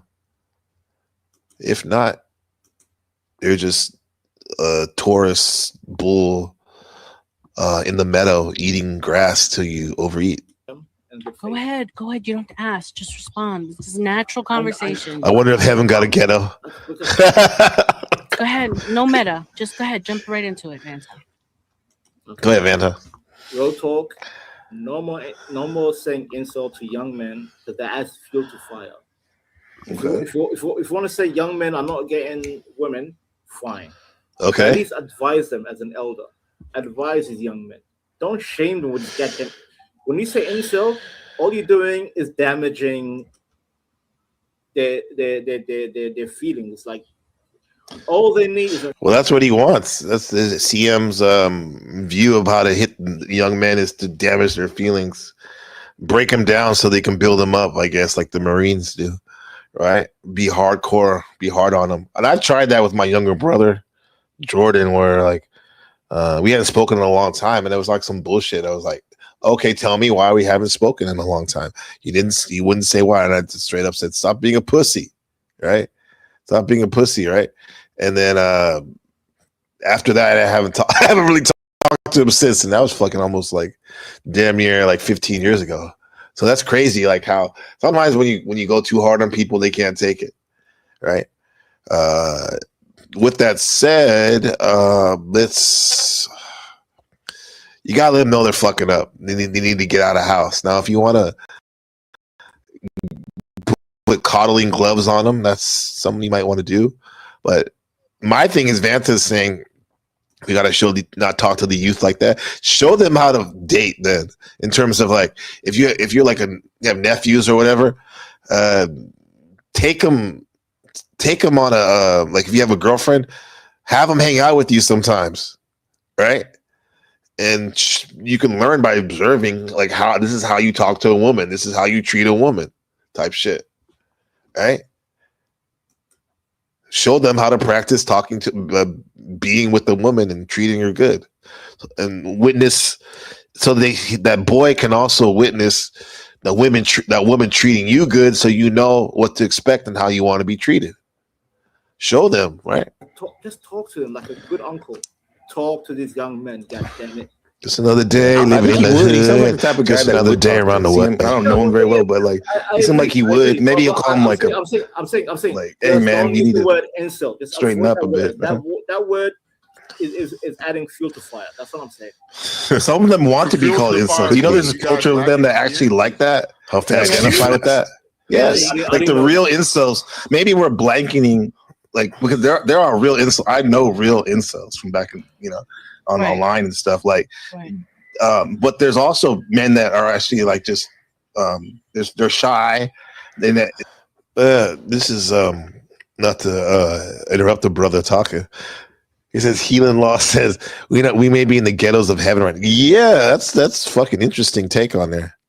That's interesting take. I had my Gemini friend Gina. She said we could already be dead right now in hell, right, or heaven for that matter.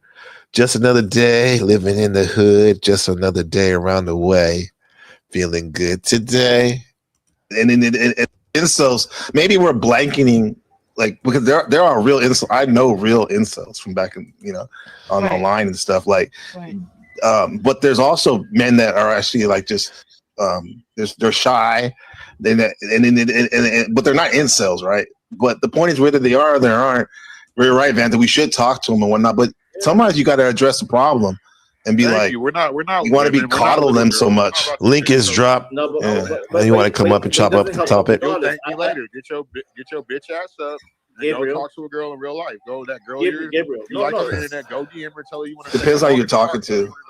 Both you guys are kind of right, but I think it depends. Like if I to the bar, tell her whatever. Yeah. Just stop like how the people Yeah. like I don't get men and women do this. Like y'all act like sex did not get us here. So we're here because some of our parents had sex one good night. Right.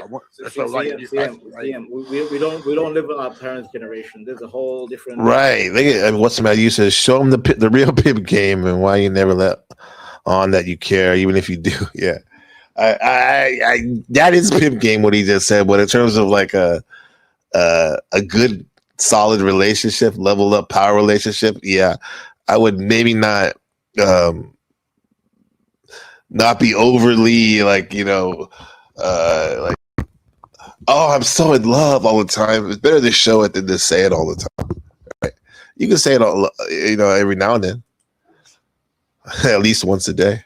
Universe we're living in right So now. what's your answer to it, Venta, then? So if you're giving so much pushback, what is your answer? My answer is easy. My answer is easy. I tell my young cousins, I'm like, okay, if you're gonna be doing this online shit, okay, flirt with women. Just learn how to talk to women. Learn how to be funny. Learn how to read a woman's, You do that by hanging out with Uncle Van. That's what I would say. Yeah, like let me show you how to basically become a. I would say it's not about dating because it's like so fucking. We're on some serious level trying to find a partner in life, but like yeah, man, be their fucking scouting coach or whatever. I don't know. Reaction, right? What's up, Becca? Good to see you. Face cam, etc.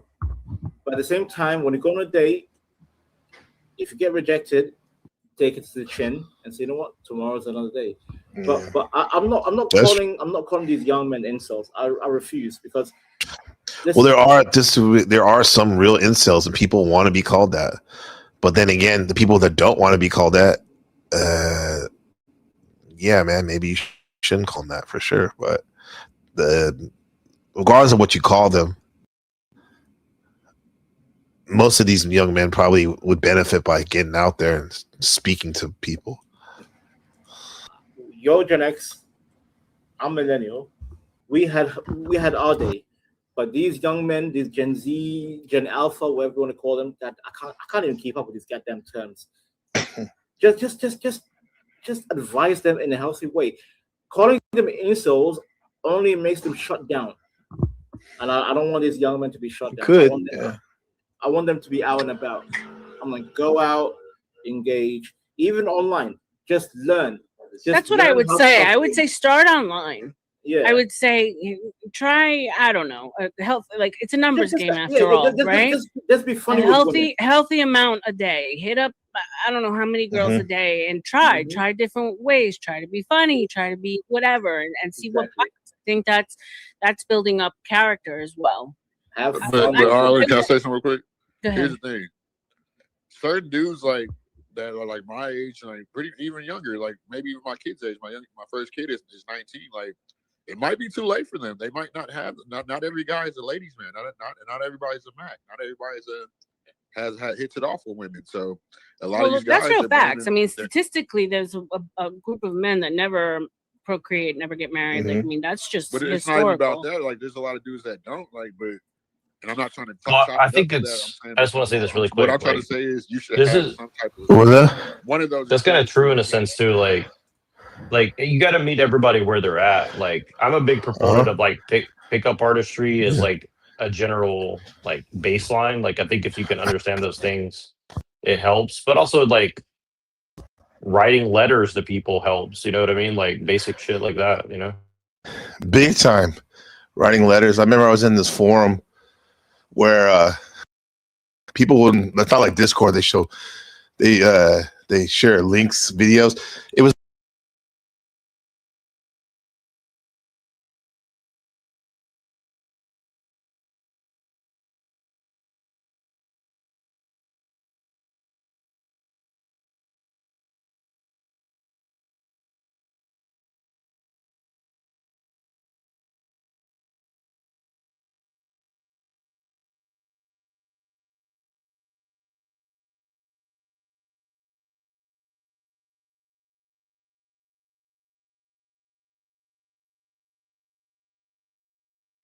Mic cut out, by the way.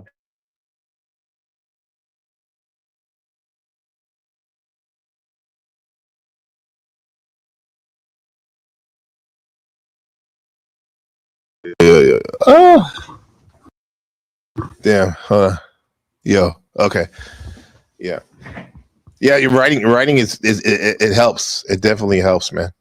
I like what you said about the pickup artistry, which is we call game, right? Or Riz, they would call it nowadays. That's very important for sure. For sure. But it's not the only thing, but it's a very good baseline. It'll get your foot in the door. Looks will really get your foot in the door. But I would say your game is a close second. Your mouthpiece, as we used to say in the Bay, right? Extra as a kid, or a mix of it, all in between. But a lot of these dudes, there's no hope for them. Like that's why I brought it back to a lot of these dudes. They're not the ladies, man. Thank you, chat. You know what I'm saying? You don't really Appreciate see it. that. Like you used to see that in our generation. Thanks, Nero. Like there was a lot of dudes that were ladies, man. That a lot of different type of guys. Like now you just see a lot of computer dorks, and it's a lot of dorks. Yeah, you said computer dork. Yeah, sorry, my stuff cut. My internet cut out for 1 second, but I'll comment on what you said there because Okay. I think I think you're right. Like looks definitely matters, and like if you and again like everybody's gonna have different things, but I've seen some ugly ass mother effers honestly with some hot ass women. So like it's definitely not the end Yes, all for be all. sure. You know what I mean? It's not. And I'm just saying that like objectively ugly ass people. Yeah. Right. So I Meaning, think either like- way you go, it's like, but at the same time, like another thing is like, just being comfortable with rejection and also comfortable with like non-rejection. Like for me, like I was a late bloomer in a sense because like I just didn't want to get wrapped up with the wrong woman. So I was like way overly cautious about dating and stuff early on in my life, And Meaning so that and honestly, okay. go ahead. No, go ahead. No, I was just gonna say, like, I see what I can see that how if you're very cautious, you may have a really good girl or a good opportunity that you didn't know how to accept it. Oh yeah. Like I mean, I turned down way more women than I even realized until like it took me until like my mid-20s to realize like how many opportunities I fumbled, quote unquote. But honestly, like I think it worked out because probably I would have ruined my life. Do you know what I'm saying? Right. If that makes any sense. So well, yeah, you would have ruined it only to build it up again to probably where you are now. A different version of where you are now. You could get a woman pregnant or something, and like you know what I'm saying. Like you could have been divorced. Like a lot of people I went to high school with, for example, like a lot of them had kids young, like you're supposed to do, but then they married the wrong person and they ended up divorced, and all kinds of stuff happened that way. Because they made that one mistake, right? So yeah, I had my son at 7. I mean, he's 7. I had mine. I had him at 40 years old. So while I had my son. Yeah, well, I had my son. It worked out great. Like other people were becoming grandchildren that I grew up with. Man, they're young grandparents. Yep, exactly. But yeah. Well, and I don't think that's a bad. I don't think that's a bad thing to have kids young. But at the same time, I don't like either. the way that society is structured currently, it favors men waiting, and it favors women like waiting to some degree, which I kind of. Again, I think it's just different because people mature at different rates. Like some women who are 20 are way more mature than a woman who's 40, right? And the vice versa, right? Like yes. So it depends on the person in a lot of ways, right? Like and I think that's kind of with the dating thing, but also like like I think pickup or game is like important just to understand the basics. Like that doesn't mean that you should like lie to women to get them in the bed per se, but I think what it means is like you should go and like understand that like I'm a big fan of like Real Social Dynamics. You know who Owen Cook is, that guy? Like I think we did a lot of research on him. Yeah, I think he's a really good I think he's one of the best coaches in the world for that stuff because he really gives you a comprehensive look of it like from a perspective of if you want sex or you want relationships or managing the risk of like both those things together. I think he kind of gives them a pretty good holistic thing.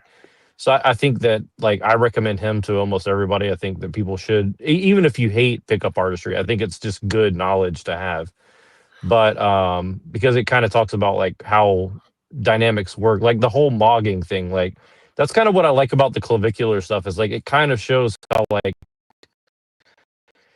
I'll be honest, like if I was in the room with clavicular, like he's the kind of guy that would make me nervous because he is. It's not necessarily that he looks good; it's that he doesn't give a fuck. He's like somebody who truly does not give. Like some of my best friends were very similar to that. Where like literally they would enter the room and you could tell like this person's willing to offend basically anybody, right? Like that's a hard person to like be in the same room with, you know what I mean, as a guy, because it puts them in a very superior position in a lot of ways, you know. Well, yeah, we'll have to say when she lies, so he said might have to step up here. No, it's just good. Yeah, got it. It's a friendly competition.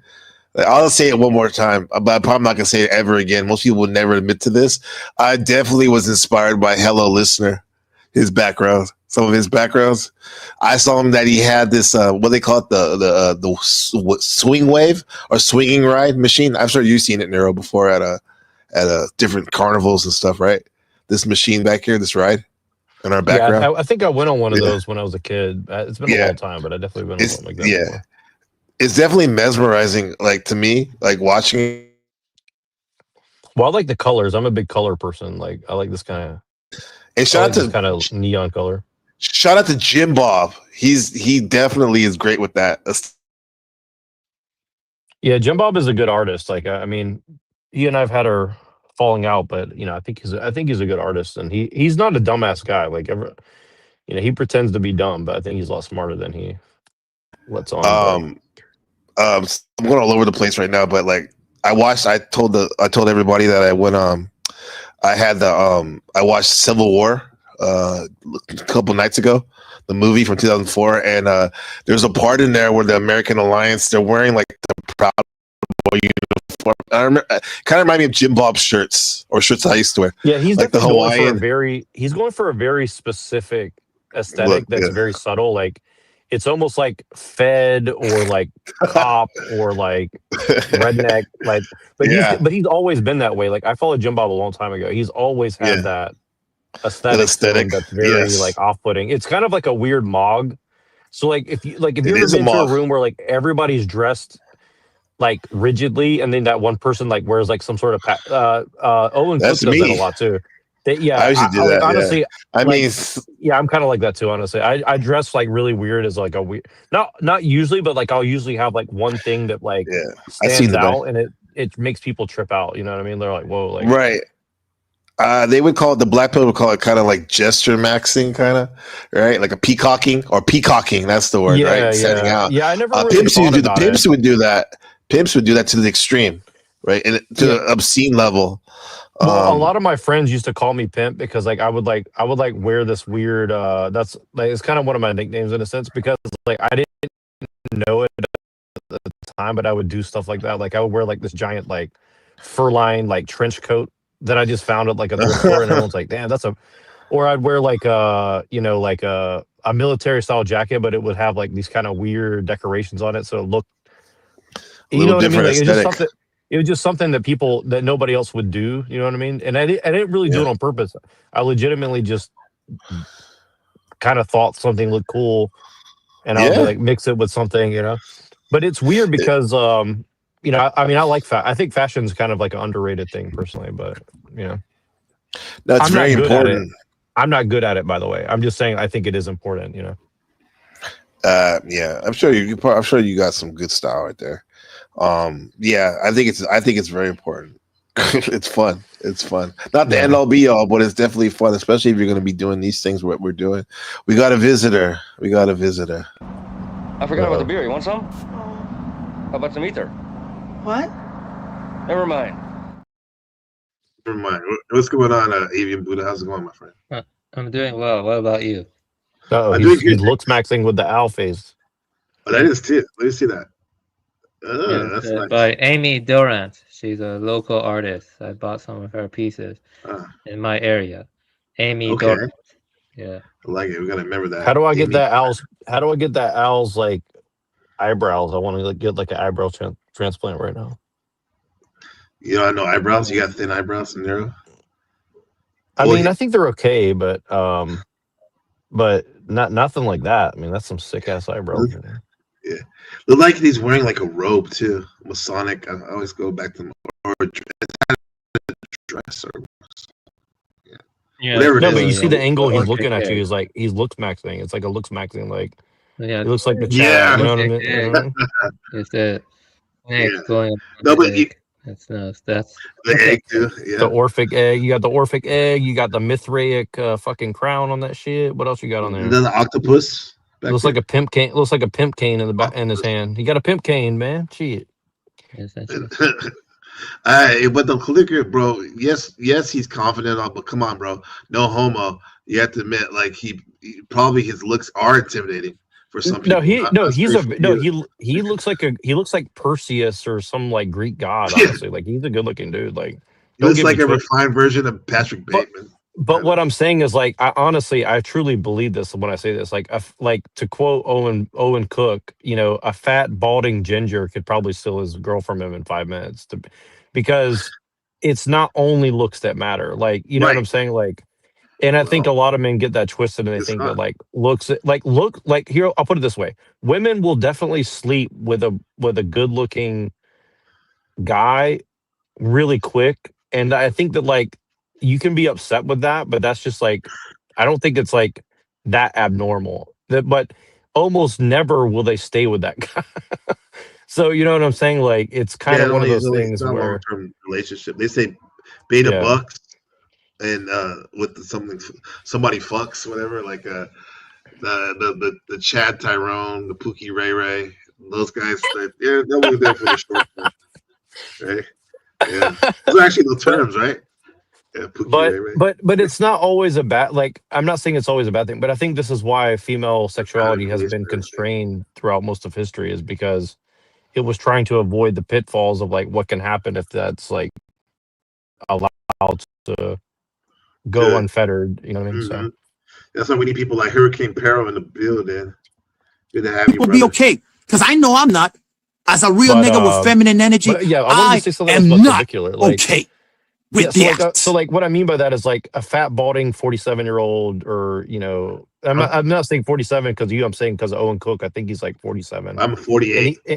Yeah, and he said no, and again, this is the weird thing. Like when I was younger, I would notice that a lot of women would want a guy who's like 45 or 55, and I was like, what the Yep. fuck? Like, what's wrong with you? And now that I'm older, like I get it. Like women are kind of it's again, it's not only the looks, right? Like there's a whole economics of like what you know is attractive to a woman, right? So it's not that like it's honestly not even weird that like some women go for like a 70-year-old guy. Like I know that sounds insane to people. People can't believe that there's something attractive about a man that's old, Yeah. but like I think there's a lot of Yeah. women who are Yeah, attracted let to me that. tell you something. So This is gonna blow your mind. Yeah. Okay, think about this deeply, okay? You know, imagine who you were 10 years ago, okay? Okay. We were a completely different person, right? Now Yeah. imagine that span of 10 years ago being adjacent to the next moment or the preceding moment. You see what I mean? If time is relative and such, then you know that the beginning and end are more important in some sense. You know, I have a quote from Kodo Sawaki I want to read. You know, because I want you to think about what it means to constantly be attached to sensual pleasures. You know what I mean? You know, take a look sometimes at the face of a dog who's just had sex. He just stares into space with strangely empty eyes. It's exactly the same with people. In the beginning, they work themselves up into a frenzy, and in the end, there's nothing at all. You see what I mean? Think of that in some sense. You know, we cling onto sensual pleasure, carnal desires, just whatever we can bring, but it's all impermanent. And impermanence is ultimately, it blurs the beginning and end. You know, you see what I'm saying? That's what it does. well, it's also beautiful too. Like impermanence is what creates beauty. Like you know, like to quote Brad Pitt from Troy, something like you know, gods envy us because we were gonna die and they don't die, so they don't have any beginning or end like we do, right? So you know what I mean? Yeah. So like we Yeah, have the like fancy word for these that is moments. mono no aware, to see the beauty and transience. Mono no aware. I had one of those mono-no-honorary moments yesterday when I was listening to that song "Dream Baby Dream," and I was petting my dog Dream, and I was thinking about like how we rescued her and how she was tied up in front of a motorcycle shop for a year, not any love really, and then we rescued her, and now she's here with me, and she like worships me basically, and and how like in the next I don't know 10 years she might not be here, right? So, and I was just thinking about that, like the ephemeral moments of like you're right, like nothing lasts, bro. It's like that's what makes it. It is a beautiful thing. It's tragic and beautiful at the same time, you know. Yeah. So, yeah, and that's what made what's his name Achilles Plato said very very successful because he was writing. I think he was writing like tragedy and comedy, which is kind of mixed up, anyways. But yeah, and then he burned them all, and he's like, you know, now I'm gonna go write this other stuff or whatever, the dialogues or whatever. So that's crazy yeah, because those things could have been like some of the greatest theater we ever heard. Right? exactly. But then he wrote these dialogues instead because he was like, I guess he was trying to be against entertainment or something or whatever. I don't know. Okay. I don't know. I don't know think exactly what, but I'm just throwing a wild guess out there. I got to jump off here because I don't want to be too distracted and disrespect the stream. But I'm going to be listening, so I appreciate you guys. All right, thanks, Nero. Talk to you soon, brother. Yeah, thank you. Peace. Bye. We got a comment from Shadow Buddha. He says, "No, it's not that girl dumping the good-looking guy. It's the guy dumping the woman, and then she develops problems into her 30s and settles." Yeah. Okay. Yeah, it's not the girl dumping the good-looking guy. It's the guy, the woman. Yeah, she never gets over it.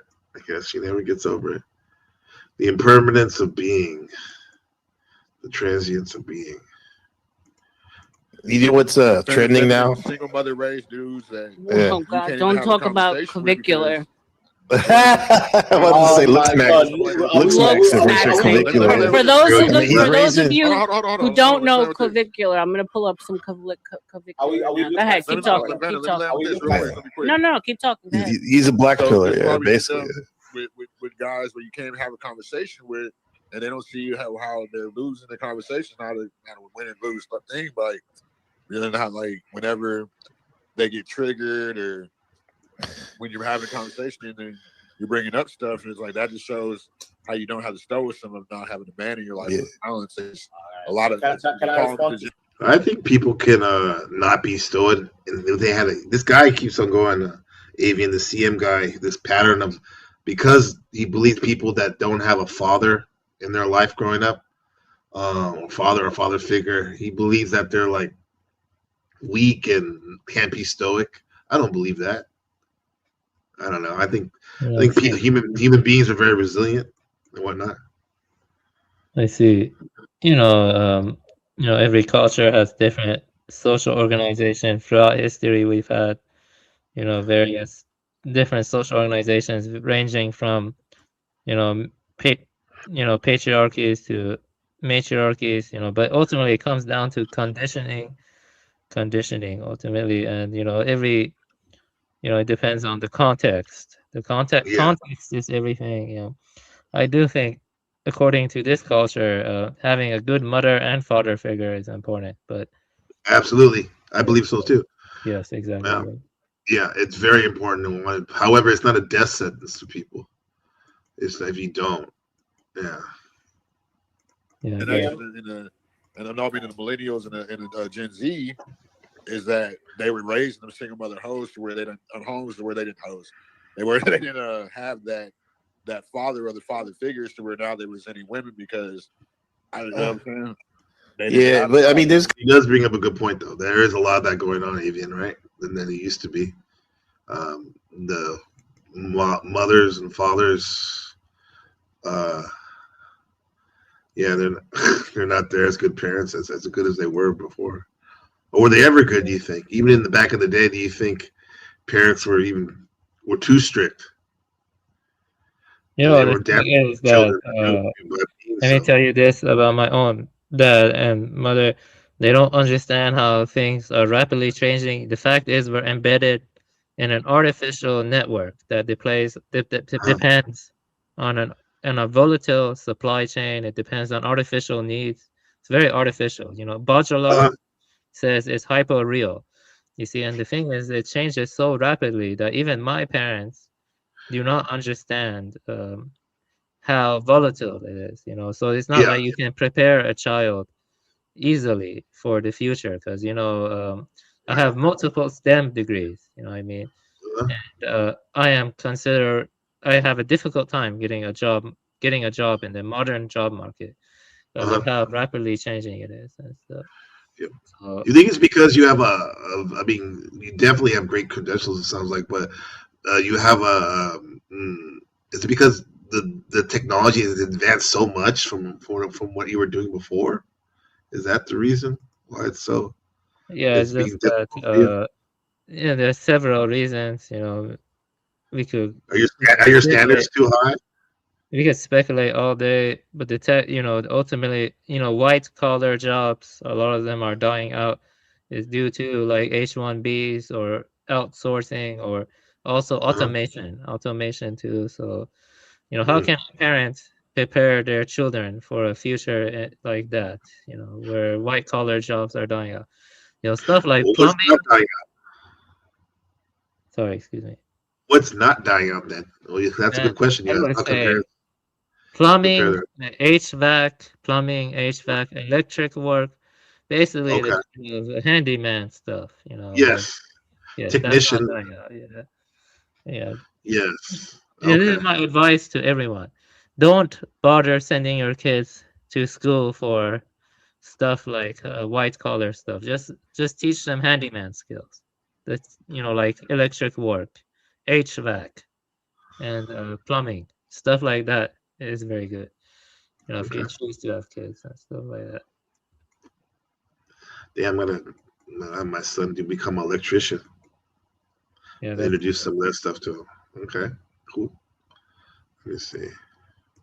Guys that had a father, but the father was meek or whatever, then they saw a bad example. Exactly. Yeah, but I mean, there's guys that had a father, but the father was meek or whatever. Then I feel that too. Like these guys that like harp on the fact that some men didn't. And it happens in a lot in the black community, I guess. That they didn't have a father figure in their house. But there are people, black and white, whatever, who did have a father in the house, but it was like a horrible example because they were like too meek, for example, didn't take I initiative. want people to understand something. In this modern economic and technological industrial system, the elites and the job market see everyone as disposable. It's a dog eat dog world out there nowadays. Okay. People are atomized. They don't have a real community anymore. It's a dog eat dog world. So it's not easy. So I would say that just be realistic and pragmatic ultimately. Nothing is truly ethical anymore. It's not truly good or bad anymore. You just got to take the steps to secure your future. That's all. That's unfortunate, but that's the reality. What is? You know what? Yes. You know what? What What? too? Like you just said is like a lot of these guys, my age and younger, a little younger, they like wrestling. They grew up watching professional wrestling. And when I was younger, it was either there was a good guy and a bad guy. There was Hulk Hogan, good guy. There was bad guy, Roddy Piper, right? Now, like when my brother was born in '85, and I remember when he started to become like 10 years old or whatever, I watched wrestling. And it was like this is when The Rock started to come around and Goldberg, where there was these people who were like just like you said, there's like really no good and bad. Sometimes they're good, sometimes they're bad. And what they were trying to do was trying to navigate in that melodrama of wrestling. Now that's just an example, pop culture example, but that kind of reminds me of what you're talking about nowadays.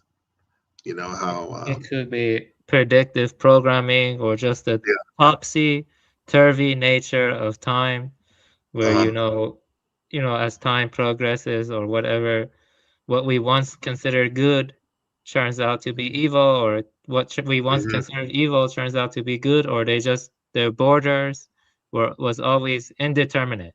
They were always blurred. They were always blurred. That's possible too. BLUR. Blurred.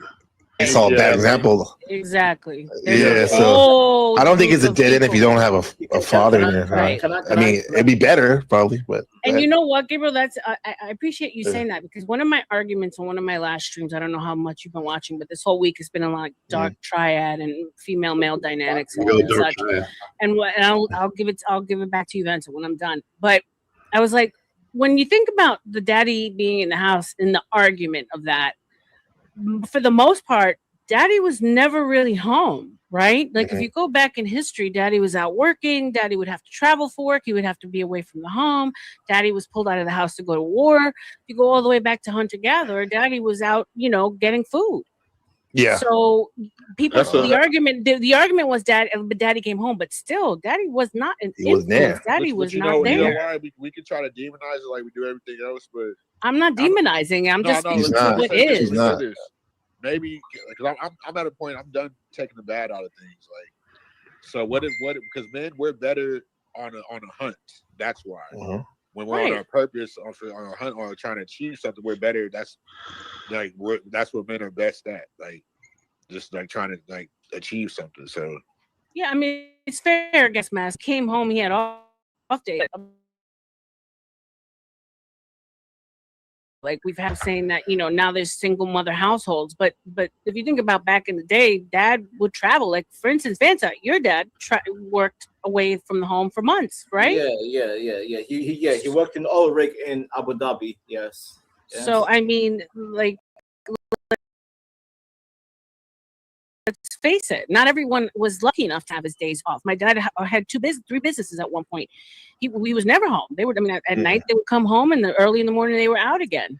Yep. So, I don't want to necessarily now it's a problem that there's so many single mothers, 100%, but it's not necessary. I don't think it's like it's a reason, but I don't think it's such a big of a reason as they put emphasis on it. Well, RLM, real quick, RLM. No, it is, and then we're not gonna. God damn it! Can I get word in CM? We're not gonna say it's completely issue. It's because of the feminine. It's one of the reasons, 100%. It's the biggest reason. It's feminism and single mothers, and just that we're dudes or not, and we complain. Okay, but you just threw in another caveat. You threw in feminism, and so what I'm saying is, I think shout out to there's a lot of single mothers out there that do a wonderful job.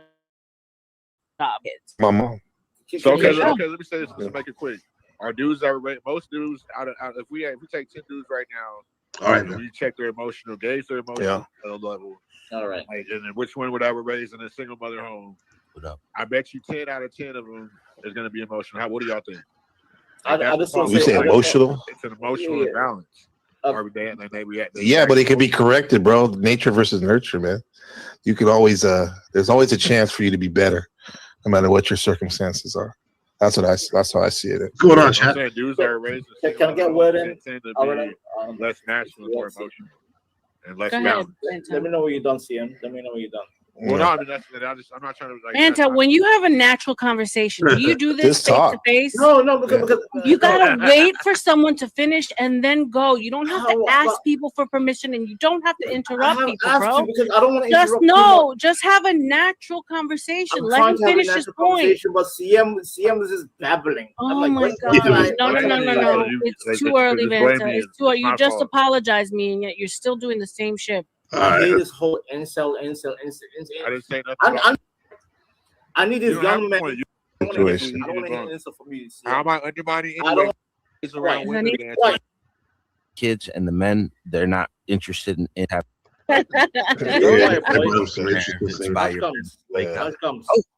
Hush comes. Let's let John in here. Hey, John. What's up, John? But yeah, my point is let these young men grow. Don't call them insults. Well, let's just point this out too. This is not just an American problem. This is every Western country in the world is having this problem right now. The women don't want to have kids, and the men, they're not interested in having families. Like I said earlier, the women they have so many options nowadays They don't have to settle for relying on a man to take care of them. They can pretty much take care of themselves. They just can't have a baby by themselves. A lot of men and women don't want to have a baby. They're not prioritizing that. And if we do pull into this whole New World Order, World Economic Forum conspiracy plan, that's it seems like that's what they want, the social engineers. Yeah, women have so much options though online, man. They can literally talk to someone in Abu Dhabi on an app when they live in Detroit, Michigan, or Simi Valley, California. Whereas these guys, they can't even talk to the girls in their class. Yeah, Everybody is distracted with all the things that they have, and it's totally meant to be on purpose. The end goal is eventually, you literally have to go and apply to get married. I mean, to get pregnant. That's what they want the world to be. So we're where we're supposed to be. You need a reality we're trying to understand it, but it's a culture. They built this culture around by design. Yeah, exactly. Yeah, it's all about. That's right. What does it say on the dollar? United we stand, divided we fall. Look at the women that look at the men that most of these women are choosing over the men that turn into incels. And then those are the same dudes that are going to be in front of the 7-Eleven in 20 years with 150 bodies asking you for spare change. Yet all the men that they thought they were too good for are going to work and just sitting in their house. That's like you heard them. It's a good point what he said. Yeah, just like as some of these quote unquote incels, they have their standards are so do not line up with what they're actually giving in return. They're missing out on some of these women that are more in their lane, more on their status level, right? And looks match. But the women too, they're going above their looks matching, as we say. There's like some 280-pound woman who's like 5'3", and maybe not even the best hygiene, yet she's pulling these guys that are considered like really good looking and whatnot. Right? She's gonna get a wake up call too. So people need to really look in the mirror. What's the matter? He saying? He says some of these people need a reality check for sure. Yeah, can I say some input here? What's up? People can do what they want. For sure. The biggest question in life is what happens after we die. Because let me tell you why and why this is relevant. Based on what happens after we die, that will change how I behave now. How my disposition now. That would change how I behave now, and such. Yeah, you see, that's true. Yes, that is true. You agree. Yeah. I'm glad you agree. I've been married for 10 years. I chose not to have children personally. That was my decision ultimately. Anyone else can choose whatever else they want. That's fine. It's a binary though. Yeah. Why did you choose that? What I'm saying is that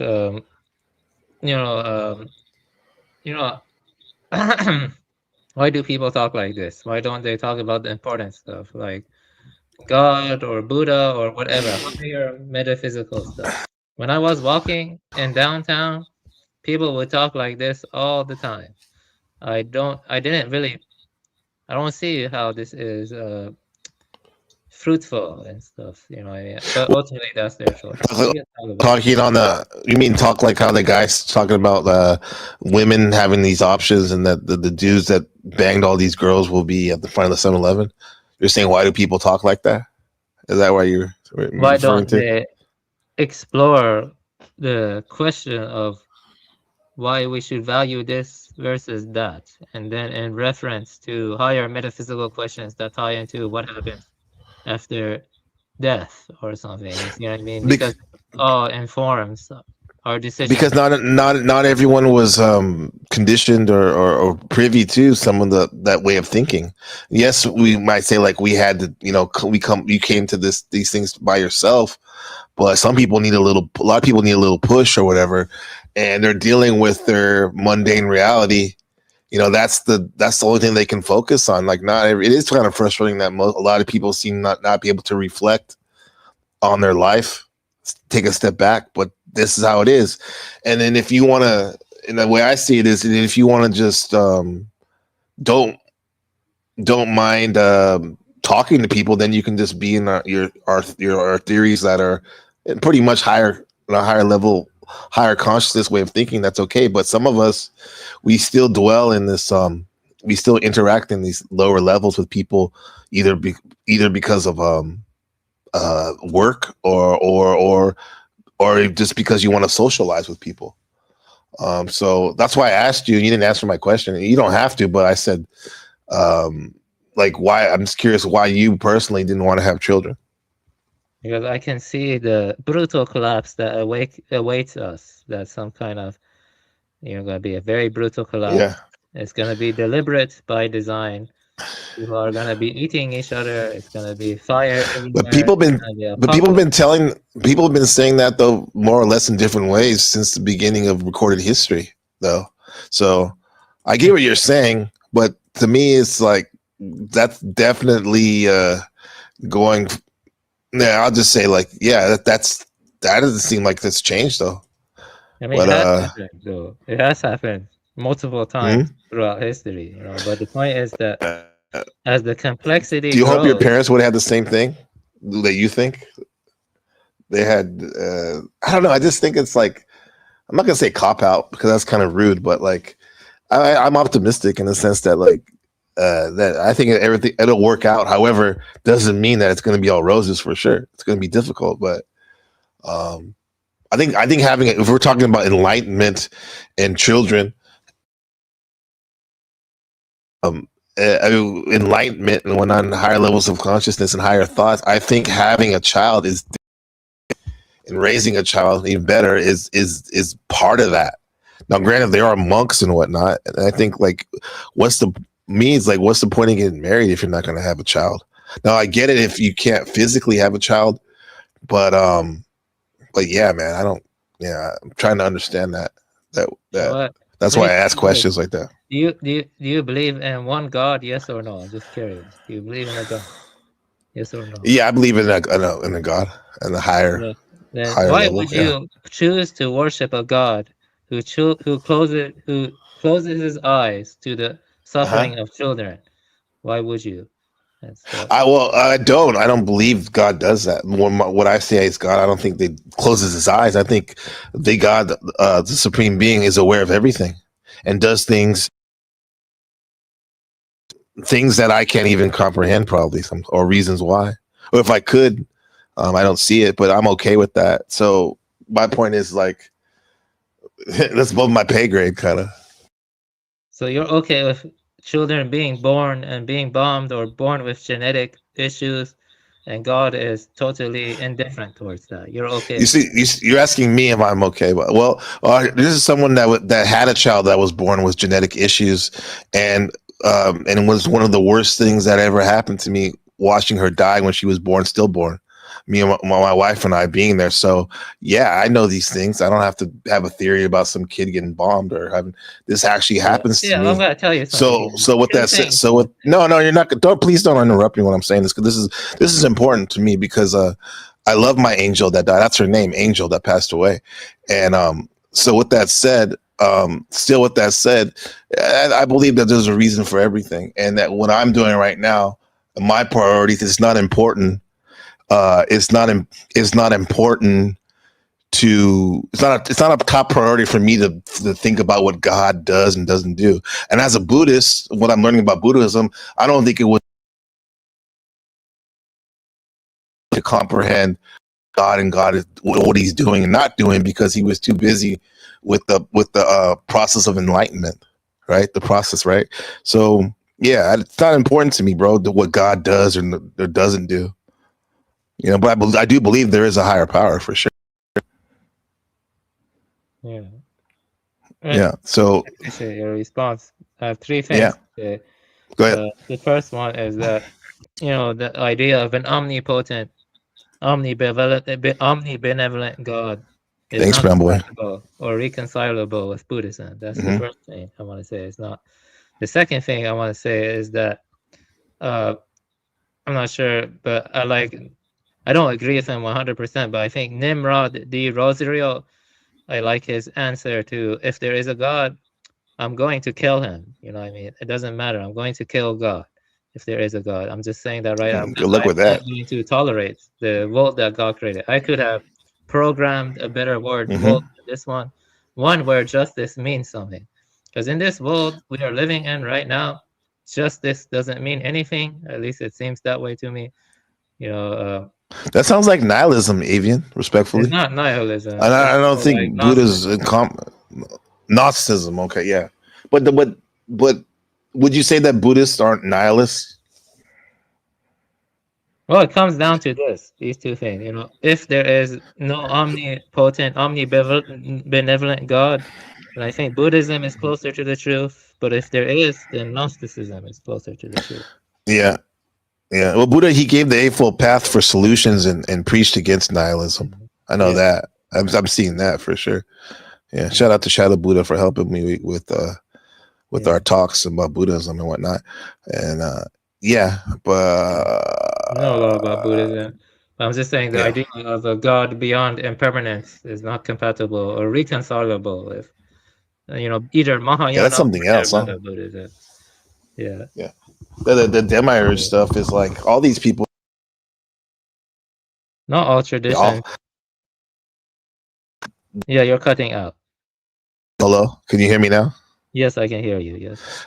I would say a lot of these people that call themselves Christians and Muslims and everything else, but their actions seem otherwise for what those teachings seem to be really about.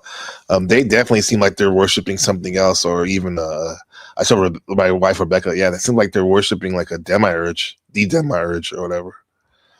Something else out there.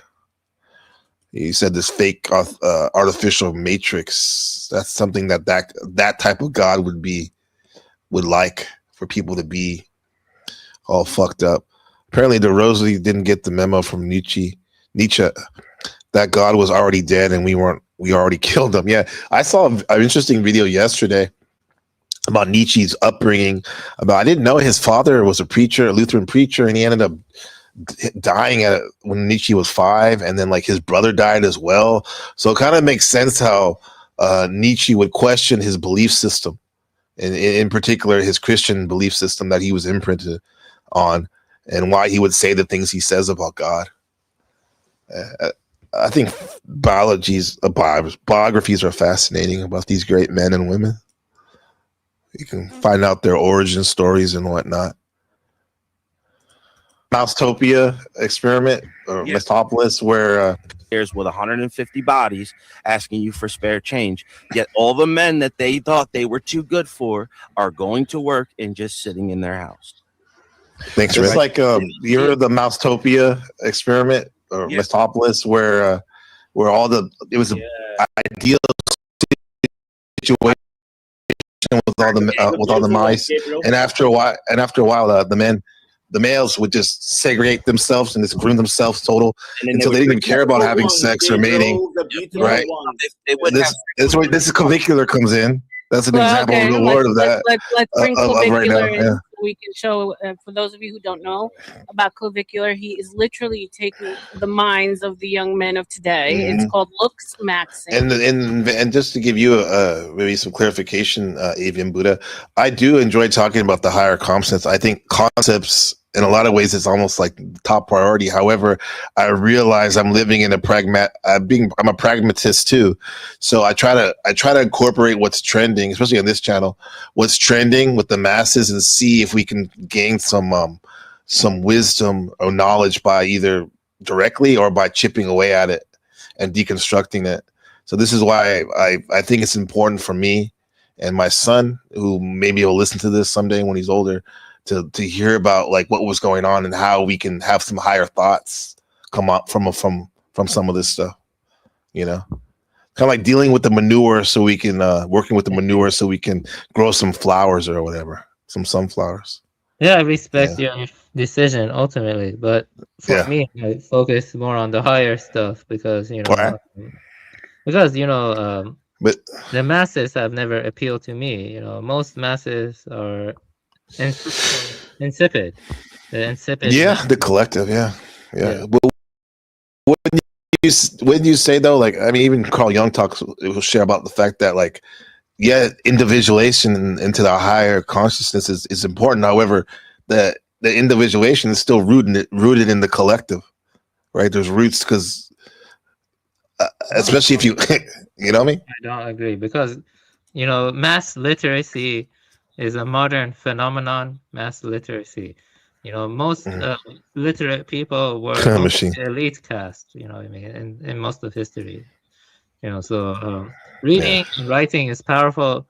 We should use our valuable time to read valuable works and thoroughly, you know, rather than take ourselves to the level of the insipid masses. That's my personal approach, at least. If one has the energy.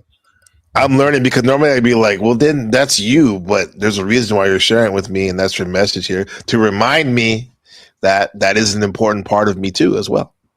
I appreciate you sharing that. So one thing a friend told me that I think people should more seriously consider, those the implications of that. He said that solipsism is the only sane delusion. Think about that. Solipsism is the only sane delusion. well, it's definitely a solution where it puts you as the main character, and you can act accordingly, and probably have some advantages to that, even if it is the delusion, right? Yeah, I know a guy that went crazy with that. Shout out to Sleepy E over there and his ketamine dreams. But that's true, because a lot of it is, especially when you're dealing with the collective, it is a hallucination. Can be seen as consensus reality, as a mass hallucination that the masses all agree on. And when you don't agree on it, like a lot of us here, or some of us here, like Machine, you, Buddha, Red, BB, you know, what's the matter, you, Truther, Neuro, like you're seen as crazy because you're not believing in the hallucination, right? But it's still a hallucination.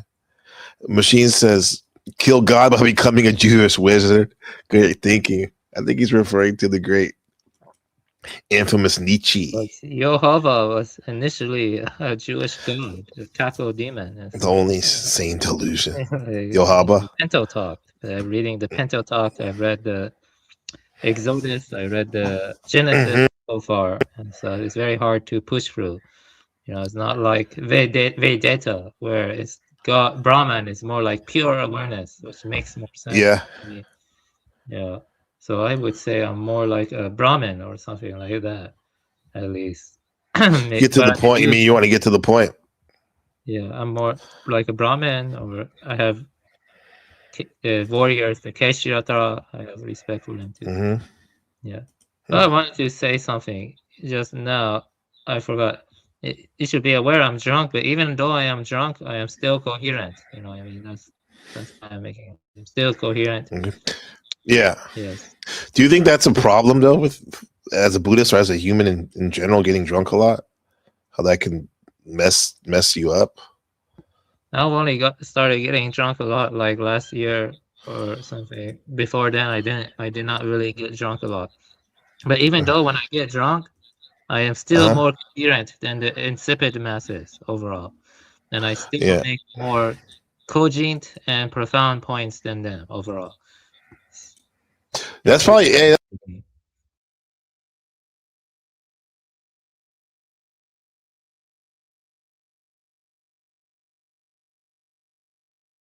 like some fire. You cut out.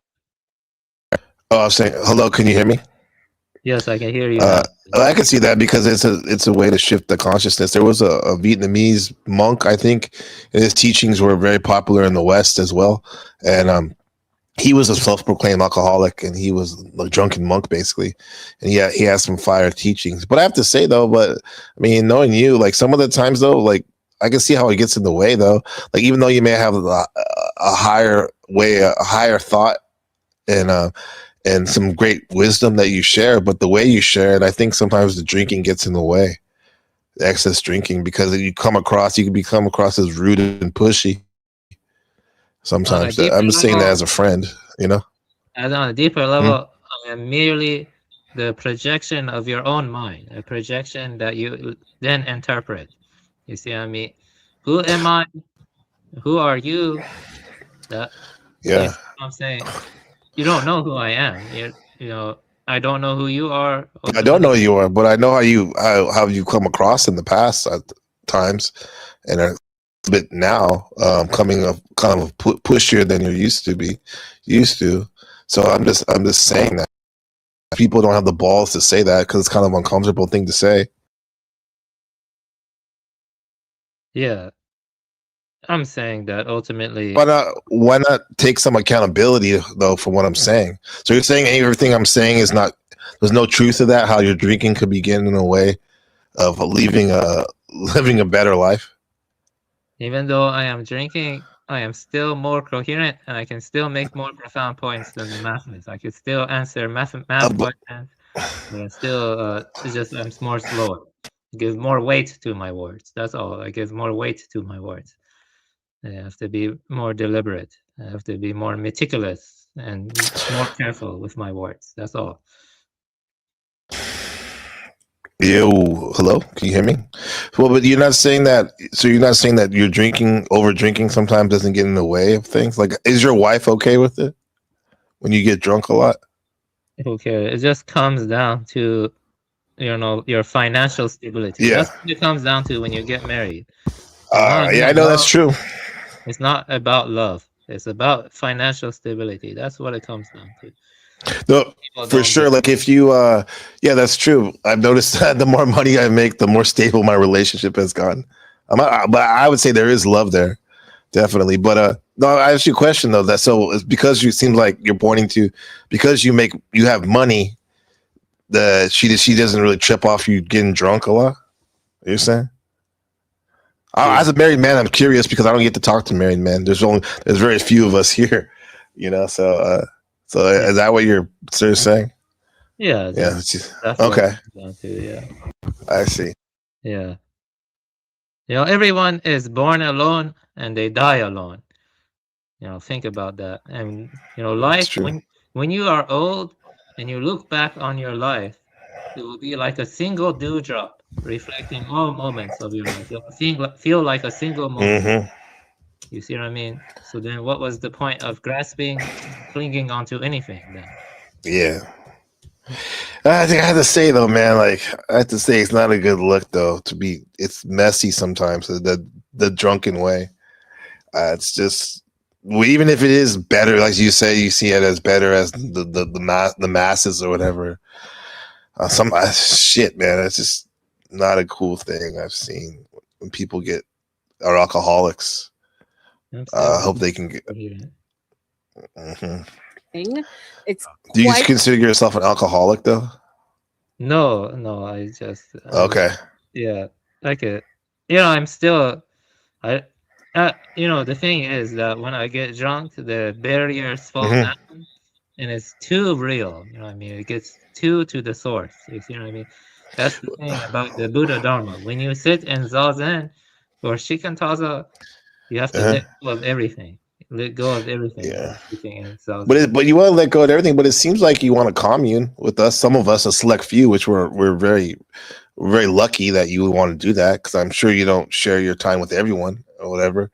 But what I'm saying is my thing is if you do that long enough, I would think there's going to be people that won't want to hang around you. Yeah. That's fine. Think about it. Okay. How many people have backstabbed each other throughout human history? It's been copious. You cannot truly trust others to hold your self-interest. You see what I mean? It's you have to be somewhat Machiavellian.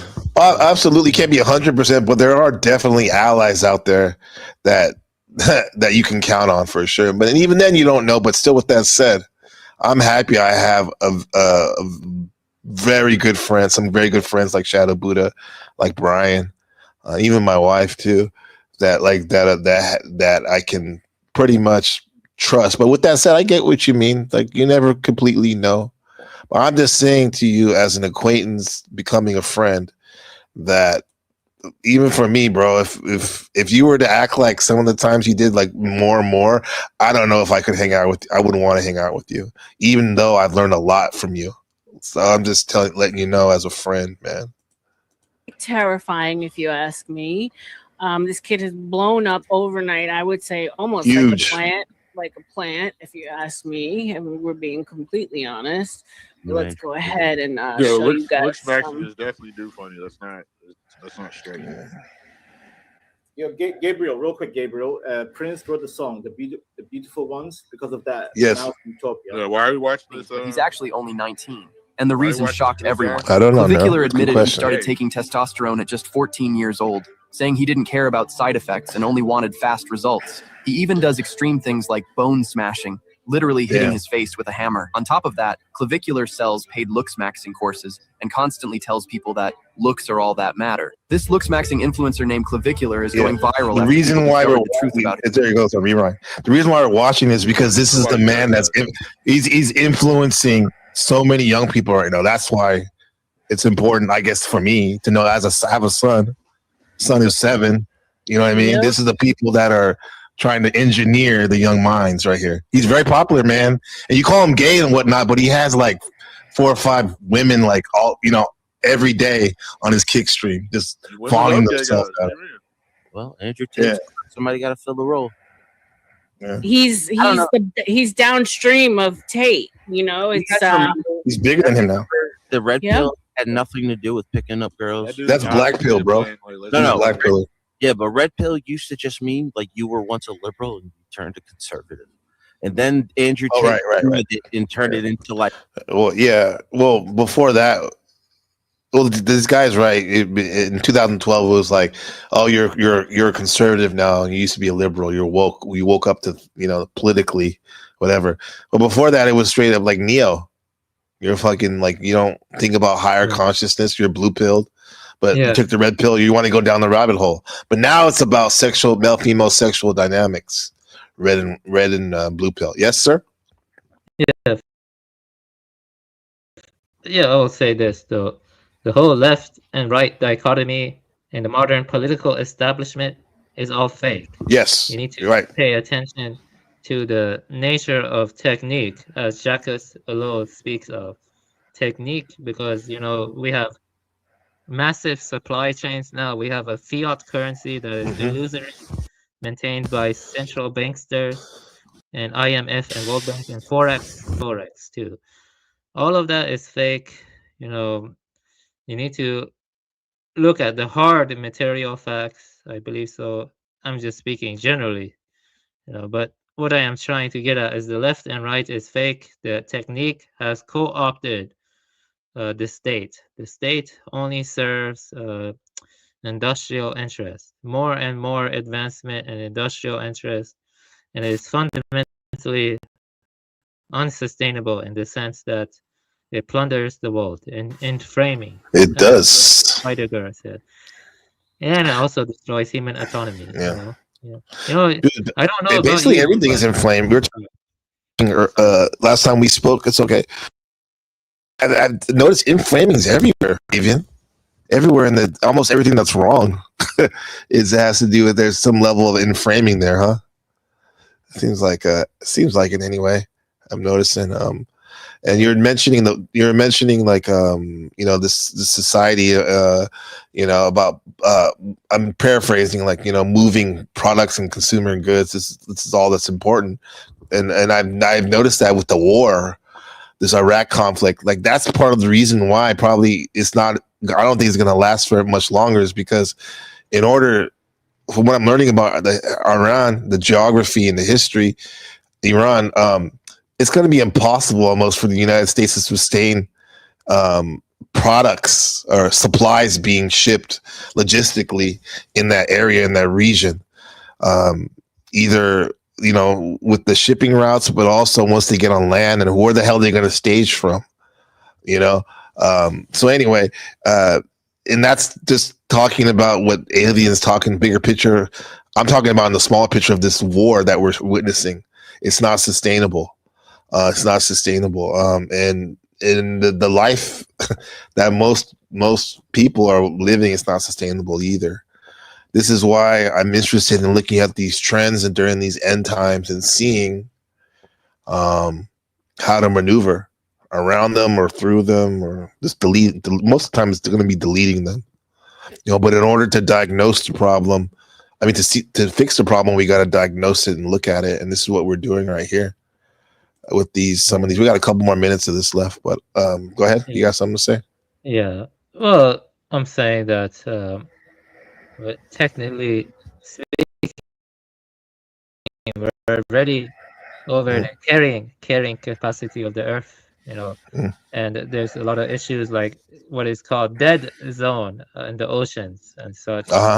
Yes, and soil erosion due to intensive algoculture. And, imagine what was the world population in 1700s, 1800s? It was like 500 million. What is the world population now? Approximately 7 billion. You see, that's obviously a massive issue. Yes, yes, that's a massive issue. Yeah, Red said he only drinks water these days. Yeah, smart. And back to your other point earlier, Sam says marriage without love is a partnership, not a real marriage. Right? Marriage is the word manager, right? That's manager. Love. I love my wife. I would hope to think she loves me, but definitely finances are a big part of this in this modern age. If you want success in a marriage in the West.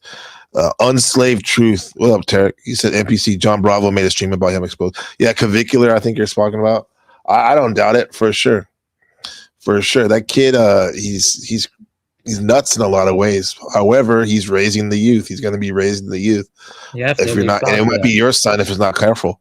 What's that? I would say that a single sentence from me, or maybe the Lotus Sutra, is worth over 1,000 hours of the babble of the insipid masses. What I'm saying, because these people as a whole do not observe their minds impartially.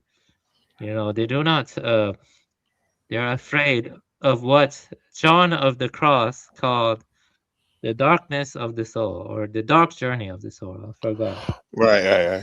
I get what you're saying on a impersonal. Yeah, man, it is babble and whatnot. However, like from a personal level, it's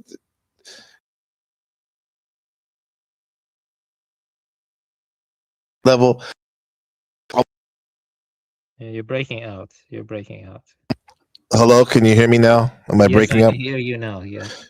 It's coming from a personal level. Almost comes across as kind of rude what you're saying when you say like I'm sharing babble by going over this stuff, or and from an impersonal level, I get it. There's always a higher levels of things you can be doing, but it just is like I wonder why. Maybe you don't have the I don't know, the fellowship, or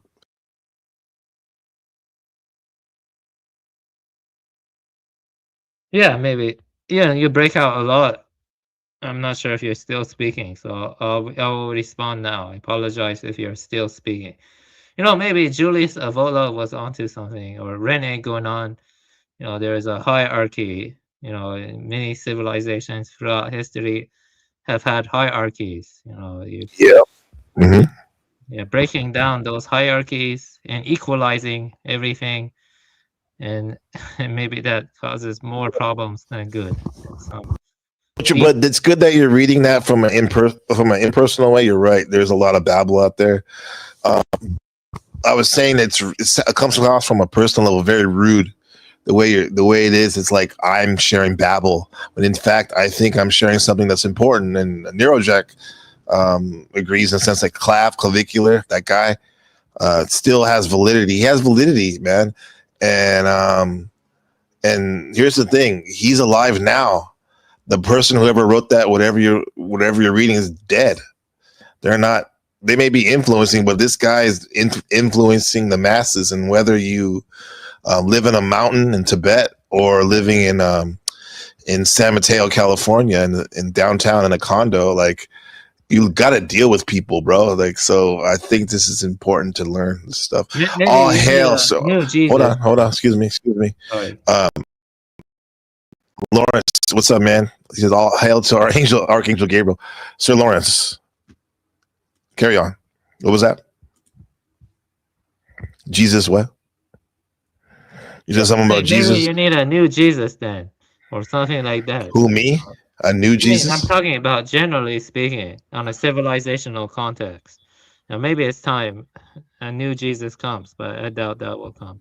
But I'm just speaking. I don't know. You know, because you say they're all dead, but then people speak of Jesus like his resurrection is still valid to this day. You see what I'm trying to say? No, but I'm not saying that the person that you're reading, even though the person that I'm sharing, trying to relate some of these concepts to what they're doing or what they're not doing, is alive now, influencing the masses. More importantly, the youth. So I think it's very important to hear what they have to say too, to hear where they're coming from, especially when you have skin in the game, when you have children that have to deal with people that might be following this type of thinking. Like picking up chicks and becoming a ladies' man, and you gotta drink the spot. Well, it goes deeper than that. The red pill, like I think what you're saying, it used to be like, you know, Matrix, blue pill, you're a normie, red pill, you're woke, you're a real woke person. But then like it started off with men's activism, you know, men's rights, right, back in the 90s. Right. And then like men with families and girlfriends would talk about these things. And then like John's saying, the dating coaches took over, and they stressed game and had courses and whatnot, right? No, and it was if you were a red pill, you voted for Trump, and women didn't like Trump. So there was a guy trying to sell to these dudes how to start talking or dating women. No, before Trump, I'm saying that, bro, timeline, I'm trying to give you the actual timeline. But it was the dating coaches, and then the black pillars and what you call the incellers, they saw this as like, well, hold on. The red pill at first, talking about male female sexual dynamics, was a cool thing. You dating coaches, you sleazy guys are making a bad name of it. Now we're going to go to the core of red pill philosophy, and then the black pillars, they focus on looks, money, status. That's the most important thing in life. Like, you know, this like just get to that. Like women don't operate this. This guy, he said, all you guys are weird. Just because I'm telling the timeline, the origin story of you know, the red pill, the blue, and the black pill, and whatnot, and just by me telling the story, that the guy CM, he assumes that I follow these things or whatever, but just because I'm giving a commentary what happened, to me, that's really the low level way of thinking. You can I say something here? I want to say something here. What's up? Yeah. Okay. The first thing I want to say is that not everyone's opinion is equal when it comes down to it. Some people live an unreflective life. Some people live a reflective life. You know, some truths I have encountered or have embarked upon or have just, I don't know, tripped on, have not been fully cushy or fully cozy. It just is what it is. You know what I mean? It's just like that. You know. The second thing I want to say is that not everyone's opinion, as I have said, but this ties into that. Not everyone's opinion is equal. The masses prefer to listen to trash. They don't read sutras. They don't read important scientific or metaphysical or spiritual or whatever text. You see what I mean? So Yeah, because you've said that numerous times already. I understand that, and yes. like we get it. Most people don't do that. You know? Yes. Then why take their opinion seriously? Why take what they have to say seriously? Isn't my views more important then? Aren't my views more important then? It just comes down to it. No, not on this broadcast. On this broadcast, we're trying to look at everyone's opinion. And maybe the closest we'll get to what you're saying is like, if it's like bullshit, totally crap, we'll be very limited. But I think for me, it's like everyone You broke out again. You keep breaking out. Yeah,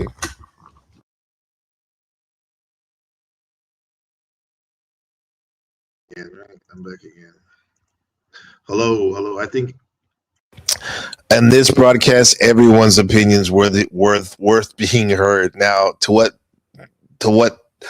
time? How much time? That's depending on what I think, I guess, right? Whatever. But like, I get what you're saying, but like, bro, if you want to do that, where it's just all you talk about is like higher consciousness stuff, and that's it. I mean, you have your channel, like you said, you're going to do it. You should do it there. But I'm just letting you know, so you don't have to stop us every 10 minutes to say like that your opinion's best and whatnot, because you have a higher level, you're on a higher train than the masses. This broadcast is showing what's trending and how we can rise above it. But it definitely is dealing with what some of the masses are doing. And if that's not a thing that you can do, then maybe you should move on. But like, this is what part of this broadcast is about. It's trying to relate the mundane to the mystical, and the mystical to the mundane. So yeah, it is what it is. I get it, man. But this is not a monastery here. This is my reality. Gabriel, I respect you a lot. I want to say something, but every 10 minutes, giving my comments, as long as they are substantial, as long as they are valuable, I don't see the issue with being anti-egalitarian. Because even when I am on TML's channel, I am not an egalitarian. I'm not an egalitarian. Because you see, the issue here is when you place the insipid masses on the level of someone who has put tremendous effort in, a more higher, field or higher spiritual task. It doesn't matter. You see, the point is the higher and the lower should not be collapsed into each other. Doing that is not a good idea. But I respect your views. I respect what you're doing. But the mundane cannot become the higher. You see what I mean? That's the issue. You cannot become the higher, the mundane. Okay, well, we okay that you. I think that it can. You think we agreed on that, so there's no point to keep on going back and forth with the same dichotomy or debate or whatever. So let's just leave it at that, man. This is how I do things, man, around here. And thanks for respecting that. But yeah, man, this is how it is, man. No, if you're attracted to you, that's how far it's gonna I go. know, bro, but okay, go ahead. You tell it. Oh yeah, maybe that's what he wants. Yeah, I do. Yeah, let's take a moment to say we're thankful for even night, and I have said that numerous times. I believe that for sure. But to me, I'll say this: to me, saying that, if you're quote unquote, my words, like such a higher level above everyone else, that. Maybe that's the case. Maybe when you're up there, it is like that. But it just seems so arrogant and like off-putting and kind of ugly to hear that. You know what I mean? I would think that someone's like humble would be like kind of humble in the sense that be like, yeah, I know what I know. You broke out again. Shit. Yeah, I'm going to tell this to everyone right now. Everyone has Buddha nature. There is no avian. You can forget all about me. I don't care anymore. There's no I in the sense I'm saying. Don't be attached to me and such. It doesn't matter. Well, I'll just say this, man. Like, for someone to say that they're higher, it's this higher level than everyone else. To me, it's not. They're not. It might not be, because that just seems very ugly and off-putting and not beautiful. Like, what's truthful is what's beautiful, or the forms or whatever. But like, it's really ugly. It doesn't seem like. And I've known people in my life, my father-in-law, some other people, who were very spiritual and successful and good family men, and I would think they would cringe hearing someone say that.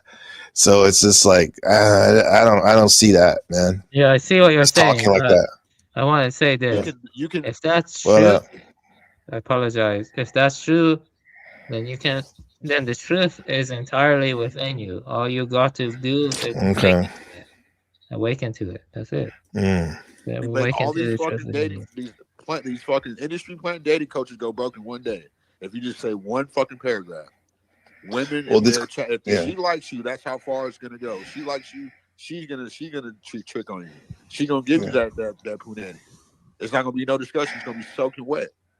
So what are y'all talking about? Like y'all kill me with all this internet, the incel crap. It don't work. Well, Though. here's the thing, Go bro. Like, outside, no one's like ask the you're girl what she they would likes, call like a ask natural if and she shit. wants to bang, It's ask like you're not the only one that's alive right now, bro. whatever. This is like kind of a little lower level, aesthetics level of what we're talking about. Avian consciously, he says that he's higher consciousness than the masses in general. And this guy CM, he says that he's like physically on the 90th, the highest percentile. And just because for him, hold up, bro. I apologize. Thank you. Like, I'm trying to relate this to things like this guy thinks that just because for him he's on this higher level that everyone should be the same way. And I'm about to tell him, if I can get through this clip, like hey, we get it, but like not everyone has that confidence, not everyone has that discipline to be that. And until then, sometimes people have to take baby steps. Yes, what's up? Yeah. What do you have to say? That was actually a very good response. I'm not perfect. I'm not a perfect man. The point I'm making though is that the truth is within you. Like even when I'm drunk, I can tell you that. Buddha nature is within you. Okay, you just gotta awaken to a point and such. But all I am saying is that doesn't Buddha? It's I'm sorry. Go ahead. Listening to endless panels and people babbling to each other. It's better to read books and like. Wait, you dude, you already said that like 5 times. Okay. This is why, man. I think you keep breaking out. You see. Well, I'm not breaking up right now. You can hear me because you keep talking. Every time you talk over me, my shit fucks up. So please don't talk over me.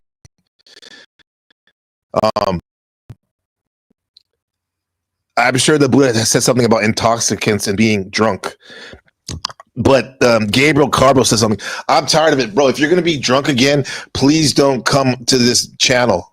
I don't like it, bro, because it's like you're repeating yourself. Oh, maybe you're hearing it on the rewind, but you keep repeating yourself over and over.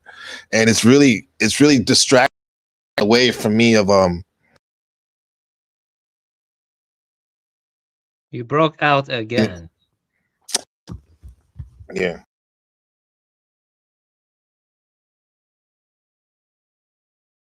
Yes. I'm going to respond now because you broke out. I'm not trying to interrupt you. I'm not sure if you're speaking or not. I'll respond now.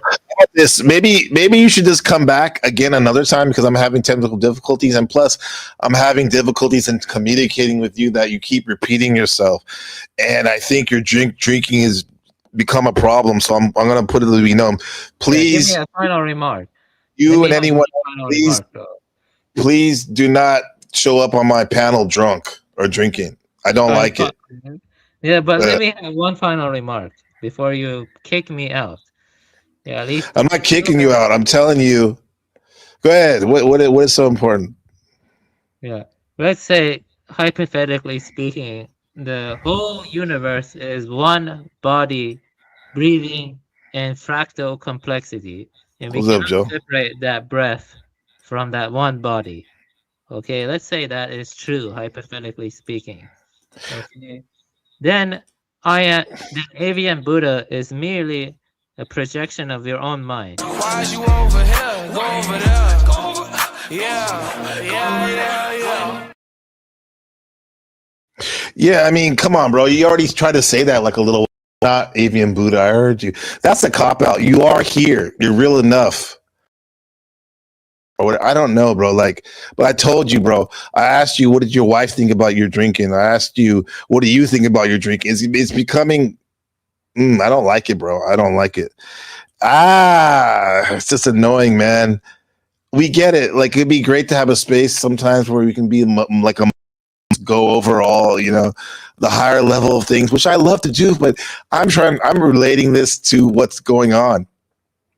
What, like, we're looking at the trends, we're seeing the trends, and so we can move accordingly. And one of the trends is this dude, clavicular, you know, and the lux maxing and the male female sexual dynamic, right? And then another thing is too, it's being rude. Being rude is something that I really don't like it, because I must really hate it in myself when I'm rude to people.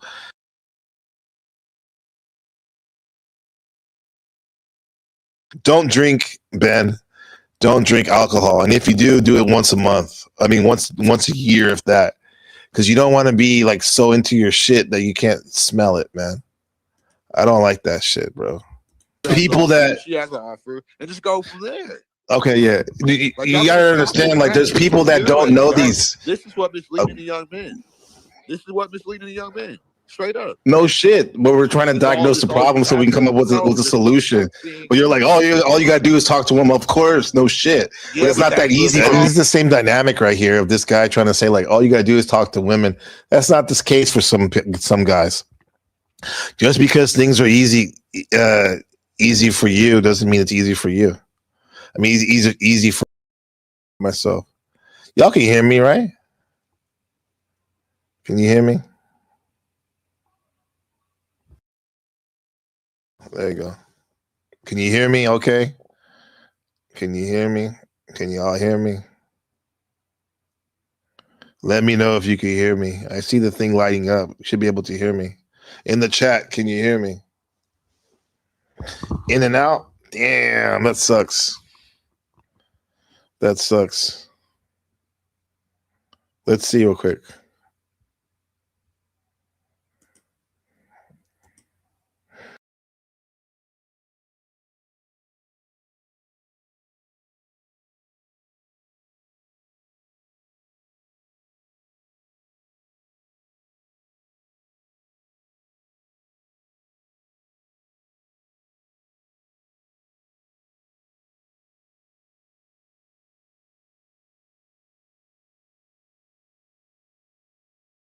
Hey, you can hear me. Sorry about this, guys. I got to fix this server. Get this on trap. Sorry, Avon Buddha, if the mic was annoying. Yeah. Can't be repeating ourselves over and over again. Y'all like, it's not that easy for people. So I'm being realistic, man. So the looks maxers are the black pillars now? Because that's a black pillar. Man, Yeah. just stop that black pill, red pill, bullshit. That's all bullshit. But it's Right. I don't play Pokemon cards, but it's not bullshit. Like, obviously, people, it's popular, right? We're talking about the youth, man. Pretty soon, my son will be a preteen, or he is a preteen already. He's almost 7 years old. So it's important to look to see what's trending out there. You know, that way you can see what works, see what doesn't work. an ideology. You sound like a fucking fundamentalist, ignorant person right now. You're like, your ass gonna be single.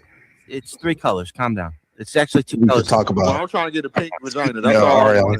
It's And not. using It's another not a man's big block, deal. It's it's the way never that. got me nowhere. Listen, the Navy does it too. They Because when I go inside of a woman, it's just abbreviate my everything. one penis. And then Just it's calm not down. another Oh, man's I thought philosophy. black pill was Y'all like need to the knock it politically. Bro, stop talking over people, dog. You know what I mean? Damn. It's an ideology that, unfortunately, as much as you want to say, no, Sam, young men are prescribing to this. So it is huge for young men. Yeah. And so Doesn't mean it's right, but right. it's huge. Yeah. It's huge that they live by these pills. Yeah, but And- that's the issue. Okay, so Yeah, we agree. Make it a point on your page to speak against it, but we're not being goofies. Like, this is some real shit. I mean, that's not how life Clavicular is massive. When I tell you, It's like this. Like the host brought it up in the panel. LM Rebecca brought up clavicular, and we got to talk about looks maxing, which came from the black pill. We're talking about it, but just because that gentleman, that CM, he did not want to talk about it, he thinks it's stupid or whatever, and not valuable to talk. Panel, it's like, you can't do that. I mean, I'm glad she's. That's why she's. This is her year, bro. Our RMM is like cleaning up house, bro. Cleaning the house, and she knows how to run a panel, just like me. Like talking about. I respect what Avian was saying about on an impersonal level for sure about we shouldn't engage in this mundane thing. However, we're here now, and that's what I'm talking about, and we're gonna stay on target, bro. You just can't get your way all the time.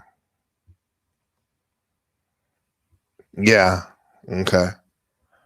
All right, man. Appreciate that. Yeah, I mean, you said that's why you left earlier, huh? Fucking annoying, bro.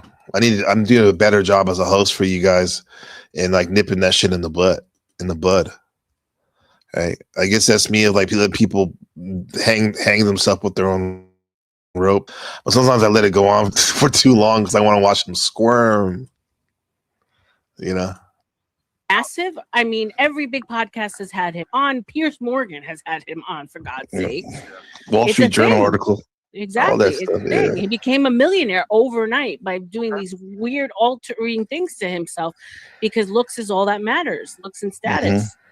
Mm-hmm. Yeah, but and he takes drugs too, like Adderall, meth, all that shit. Yeah. He's sterile. Like he can't like have like, I mean, things that he's done to himself just to prove this point. And unfortunately, I guess the pendulum has gone from completely soft blue-haired cuck beta males. That she doesn't talk about. Insane, like looks is all that matters. He's Patrick Bateman. Exactly. Like it's just like so superficial. And the girls are responding to it. Yeah, so I mean, girls. I mean, that's his success, though. That's for him. Like it goes back to what the success happened, and other guys are results from that, and other guys are failing. The point is, they're listening to him. Oh, you don't understand. His philosophy. That's And we're like, why? Some guy that is not looks maxing or That's whatever. really. Do you understand that when we bring somebody up, it doesn't mean we agree with their philosophy, dude? It's like we're just bringing it to the table so we can like walk around and kick the tires around a bit to see what works, what doesn't. Do you understand? Anyway, I gotta go. I don't think he understands that. That's what I'm trying to do. We can walk around these ideas, these philosophies, and see what works, what doesn't. But in order to do that, we have to give them some space. And that's what I want to do here. The meth demons gonna get him. Yeah, that's no good, bro. No good. No bueno. You're gonna burn out. It's gonna burn out like a flame. I gotta go to class. Thank you, Ariana. Appreciate you, Gabriel. Thank you. Welcome anytime, brother. Appreciate you. All right, much love. Take it, Vanta. Peace, everybody. One love. Get out of here. He said, "Get out of here." Have you?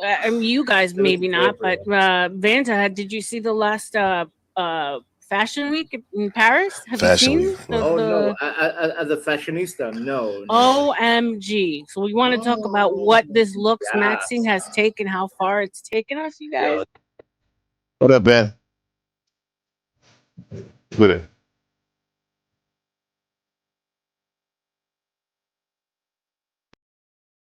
Give it all that we got.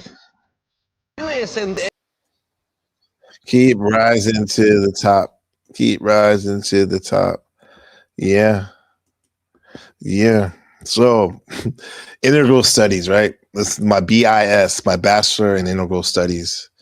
I learned from that, critical thinking, the importance of critical thinking and problem solving from different. You learn how to integrate different paradigms and to synthesize these varying perspectives and whatnot into something cohesive that I can that I've actually learned and helped me with in terms of like my management jobs, being a leader as a teacher, and also streaming too. All these interesting ideas and presenting them to you, right? In a way that hopefully helps you transform into a better being to help you, stay on your purpose, stay on your wadeen. And I appreciate everybody for being in the chat. Shadow Buddha, everybody, Brown's boy, Red. Joe, AVM coming up. Appreciate it, Neurojack. We're gonna keep dreaming. Dream, baby, dream, baby. Dream, baby, dream. Peace. I love you, Ben. This has been Integral Studies.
I have to say, calling my brother a coward, well, obviously he's not.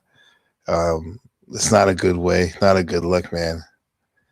And I appreciate your contributions, Avian Buddha. But if you ever want to come back on this broadcast, take a time out from actually coming around for a while, bro. Because I don't co-sign on. I don't approve of that. Yeah, I'm not gonna say what I want to say, but yeah, if you want to talk about it on the DM, but we can do that maybe. But yeah, you're not welcomed around here, bro. Ain't no cowards around here on my team. Love you, Ben. Peace. West Side.